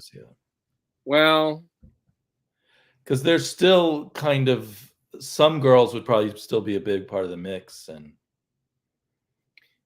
And then let's see, my mom didn't toss stuff that was a bounce off Morton's comment. Okay. And then we got we got like 3 comments to catch up on. My mother threw out Donald Duck comics from the late 50s and 60s, which would have been, yep. I'd love to have those things. Although I am going to tell you that I am buying a lot of these things, and a lot of them aren't worth a lot. It's specific issues that are so maybe you can have. It might depend on condition also. Yeah, it really does. That Sticky Fingers album with the zipper always got messed with in the record stores. People probably opened them up and ripped it apart. Yeah, damaged it. Yes, Rolling Stones 1982 World Tour, Tattoo You tour. Okay, yeah, that's a great album. Tattoo You. Donald Duck. I could see Howard the Duck. Howard the Duck. I don't know what that comment did, Ron. You might have to explain that, but I'm just going with it. When did your taste become mellower and you became more of a Linda Ronstadt guy? So when I was in San Francisco in the military, of course, I was exposed to lots of different kind of music because, you're just thrown into this cauldron. And then I had a boyfriend in San Francisco. He was much older than I was, and he liked the more mellow music, and he also loved musicals. So we would be able. He was gay. So he would take. He sort of liked Accept. So he would, we would go to a lot of musical theater, and we would go to lots of concerts. Like, I saw so many great people because of him, like I saw Natalie Cole and I saw Linda Ronstadt a bunch of times. Although I have to tell you that I liked Linda Ronstadt before, because I remember going, like, in the military, there were a bunch of, there were older people who were staff members. They weren't military. And one of them really liked Linda Ronstadt, and he would play the Canciones de mi Padre tape a lot. And so I got used to it. And I'm glad, because I went to see that concert. And so I got introduced to Art Garfunkel and all of these kind of more mellow groups at not a relatively early age, but definitely those are. So how long were you based in San Francisco? I was in San Francisco. I was on a ship for 10 months, and then I was at Treasure Island for a couple of years. And then after Treasure Island, is that in San Francisco? Yeah, it's a military base right off the Golden Gate, not the Golden Gate Bridge. One of those islands. Bay Bridge. One of those islands in the It's like hooked to the bridge. There's a Treasure Island, and then there's like a military base. And I forget what the military base was called, and I was stationed there so many times for so long. So yeah, I already forgot the question. Just exploring more of your music history, because we heard about all the sort of rock. I think my brain just likes to explore different things. I don't like one genre of music. I never, like, for example, I never liked strictly sticking with heavy metal when everyone else, like a lot of Well, people, like Electric Light Orchestra, that's click. not heavy metal, but Exactly. And it's like, rock. It's yeah, more driving and rock. I would listen to classical music and I would listen to different singers. Like if somebody exposed me to something, I wouldn't be a person that would say, "Oh, that sucks." I would actually start listening to it. But I remember how cliquish it was in high school. Like you had to either listen to heavy Right. metal or you had to listen to 80s pop. Or I kind of like I wanted to listen to everything. So you you can still see I'm very eclectic in anything. Like I'm going to listen to heavy metal, but I'm also going to listen to Right. classical. And I'm going to, Well, it was I'm all over the place. when I went to college, it was similar even than high school, because to like punk, I had to give up heavy metal, which now seems silly. Yeah, it is. It's very silly because they do a lot of the same things, honestly. Right, but I had to like disavow heavy metal to be Yeah, into it's punk, and then new wave was really big when I was in and college. for example, I remember when I was young, the whole disco sucks things, and like I'm just like, no, some disco's good. Like, I mean, you could like both. And Right. to this day, like when people are on YouTube fighting about this is the greatest band ever, and you can never say anything bad, or this type of music is this, and this sucks. Right. That's dumb. That's a It's really high school. That is closed mind. right. Like, because there's so much good things. Like, you can't tell me you hate country music. Every single country artist out there, there's a lot of great country music. Right. I'm not going to like everything, but if you start delving into country music, you're going to find a lot of stuff that is amazing. True. So, very true. Yeah, I mean, come on. Yeah. And if you say, I will never listen to anything country, well, then you're closing yourself off from, some really great experiences. Right. It's just at certain ages, maybe some people never get past, but at certain ages, you want to associate yourself with certain groups. And so it becomes country stands for some, like when I went to a Ronald Reagan rally, they had a country band warm up for him. So to like country was almost to like Ronald Reagan at that point. Country and Republican kind of goes together. Yeah. You're right. But later on, I liked Johnny Cash and Lucinda Williams and all kinds of other country people. But yeah, first Donald Duck Norwegian issue sold for 25,000 US a few years back. I believe nice. we talked about how huge it used to be here in Scandinavia, David. Yeah. So Scandinavia, is there somebody called Scandinavia, David? I think you need a comma there, Martin. Listen to me, I'm being a jerk. In Scandinavia, David. Yeah, that's true. We did discuss that. Martin, I'm just playing around with you. And David may be buying some cheap Disney comics from the late 50s, but that doesn't necessarily mean that all Disney comics from the 50s are cheap. And I often get low-grade copies of them. I'm just saying that you can have a decent collection of that stuff without like breaking the bank. Yeah. But if your mom threw away some stuff that you now can't afford to rebuy, that's painful. Yeah, that's sad. I thought maybe his mom was like a moral majority chick. I love the fact that you called some mom a chick. And Steve Gerber was great, but probably way left for that household, maybe. Yeah. So we're talking about. Did they throw out some Howard the Duck also? I guess they were against Howard the Duck. Even Charlie Parker listened to country music. But what about Ray Charles? He made country albums. He said it was because of the stories. Yep. Great stories that show the a certain type of American experience. Is Treasure Island that strange man-made square island? Did you show pictures from there? Okay, let me get this right. There is a natural island that the Bay Bridge goes through. And from that island, they made a square-like thing off of it. The naval base was that island, that square part. And I don't think it's a naval base anymore. So I think it was called Yerba Linda Island. And then the actual military base was called Treasure Island. I should know I was stationed there. Like, I'm blocking this stuff. I hated the military. Did you live on the island?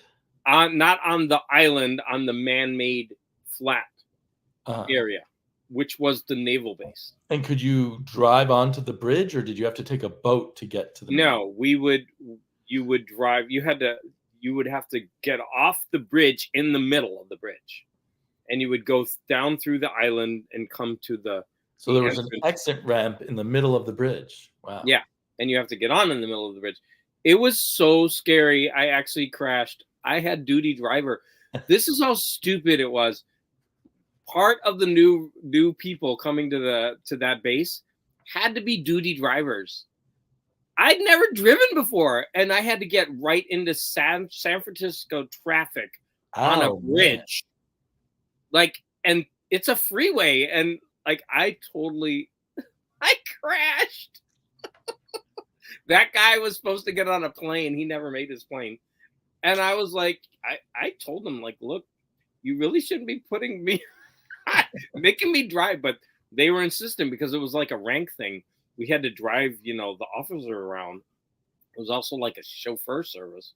It was stupid. Well, did you continue to have to drive after the wreck, or did they take? They took me off driving duty for a while. They like suspended me. But all the other people there, like I have a friend, one that I talk to a lot, one who's in Iowa, she was there at the same time. And we were all complaining because it just wasn't fair to make us drive under those conditions. Like none of us had ever driven under those conditions. And then to make us drive, and it was a van. It was this huge van. That's the worst thing to drive around a city.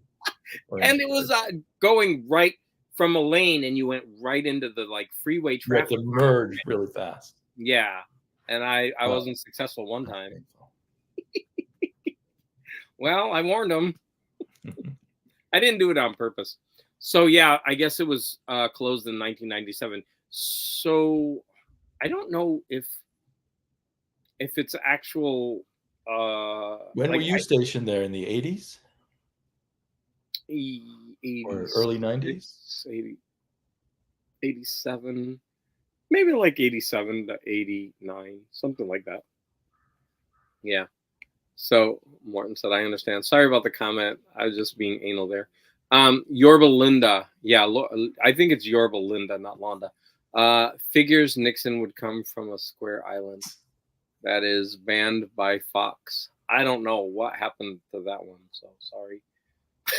I don't know what that means. I don't know how. Nixon did not come from Treasure Island.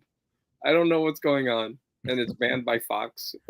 Yeah, anyways, let's not get political because that gets people riled up. Get people all riled up, and it's already shit. I think you should turn this into a pro Richard Nixon channel. No, and I'm looking at the time for the first time. It's 3 hours. Okay, you've been on a long time. So do you want to leave your audience with any words of wisdom? Yeah, remember to be intelligent.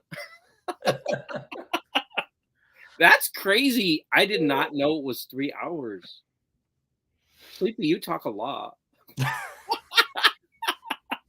Morton too. Morton's been watching the whole time, 3 hours. That's why I have a YouTube channel. Wow. So I can talk. Sorry to all Fox viewers. Yeah, Ron, I'm gonna say I still don't understand what's going on. I don't have sympathy for people who only watch Fox, so you don't have to apologize as far as well, I don't even watch TV.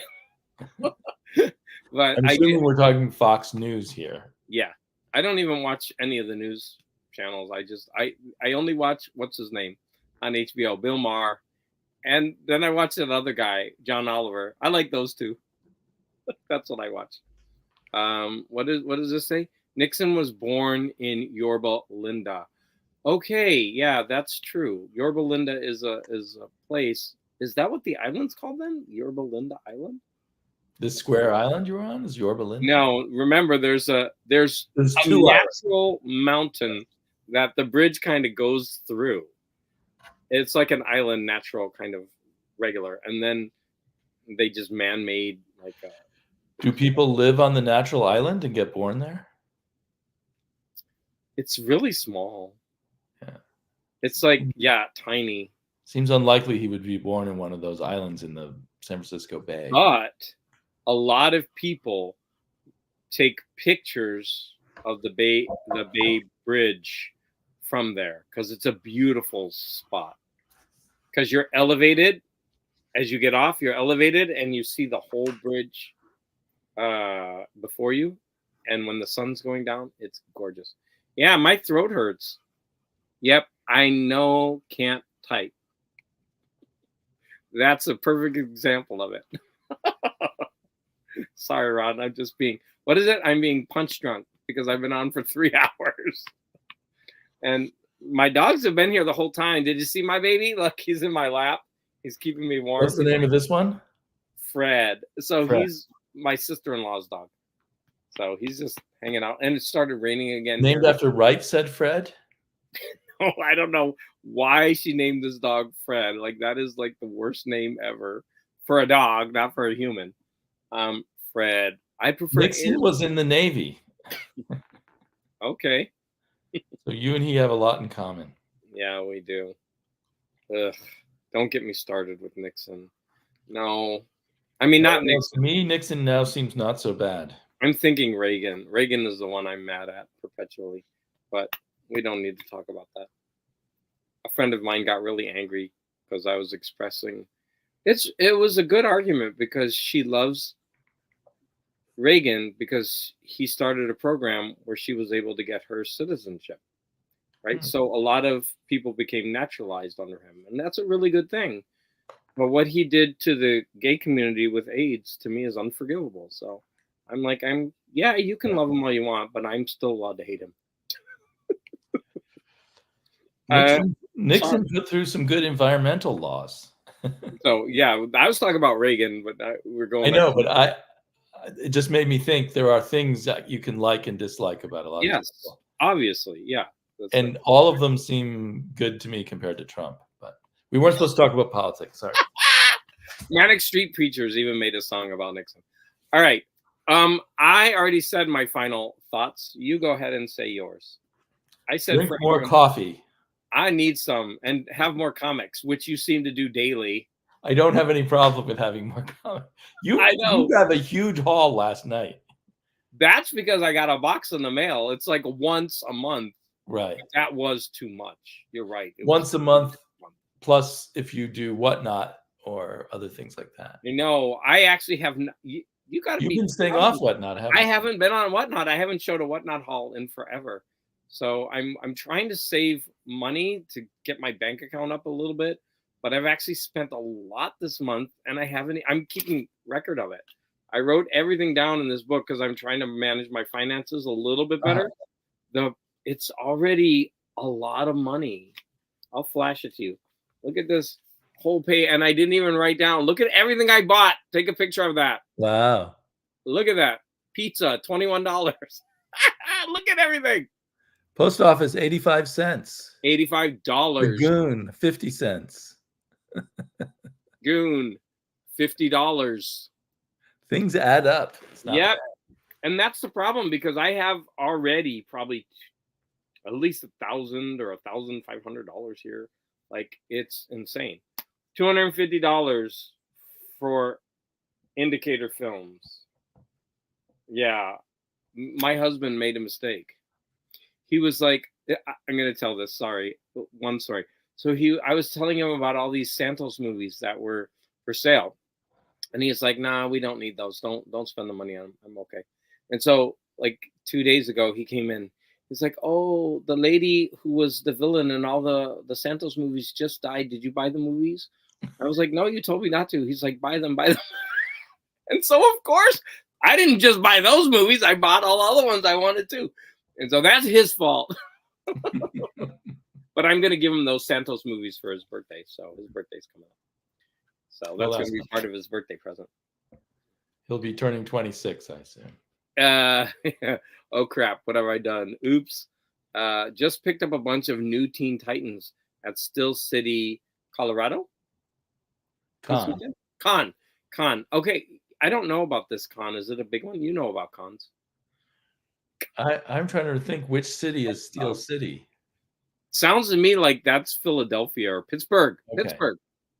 It's probably Pittsburgh, yeah. Oh my gosh. Did I tell you when I drove through there, they've got some like the steepest streets? Like I was scared. You wouldn't think it. I've only been to Philly. Yeah, I'm not sure which one it was. I get them mixed up. Bye, Morton's Morton. helping us get off, so I know we need to get off. Trying to steer the subject in a new direction. Okay, yeah, it's time for us to get off. We're at 2:59:18, so we got to finish this before 3 hours. Monroeville, Pennsylvania, near Pittsburgh, I guess. All right, this is beautiful, beautiful over there. It was beautiful. Well, good for you picking up some Teen Titans. That's a good choice. Yeah, are they new Teen Titans or old ones? Because I love the Perez Titans. In fact, I've got a lot of them. Not a lot. I've got about 8 of them in slabs. Your favorite thing. Well, the Perez ones were called the new Teen Titans, so that's probably yes. Perez. But I'm wondering, do they have a new series called the? Oh, they're probably just called the Titans. Later, they had the Titans, just singular Titans. Yeah. So, Ron, I would love to know which ones you got. You should make a video so we could see. Okay. Would you send me a link with your video, please? All right. Now we went over. You failed. It's over 3 hours now. Oh my God. I mean, 3 hours. Okay. Gotta go. Bye. Wait. Let me end it. But don't leave. Let's just chat a minute or two. Sure. Let me end the stream. Go ahead. That sounds gross. End the stream.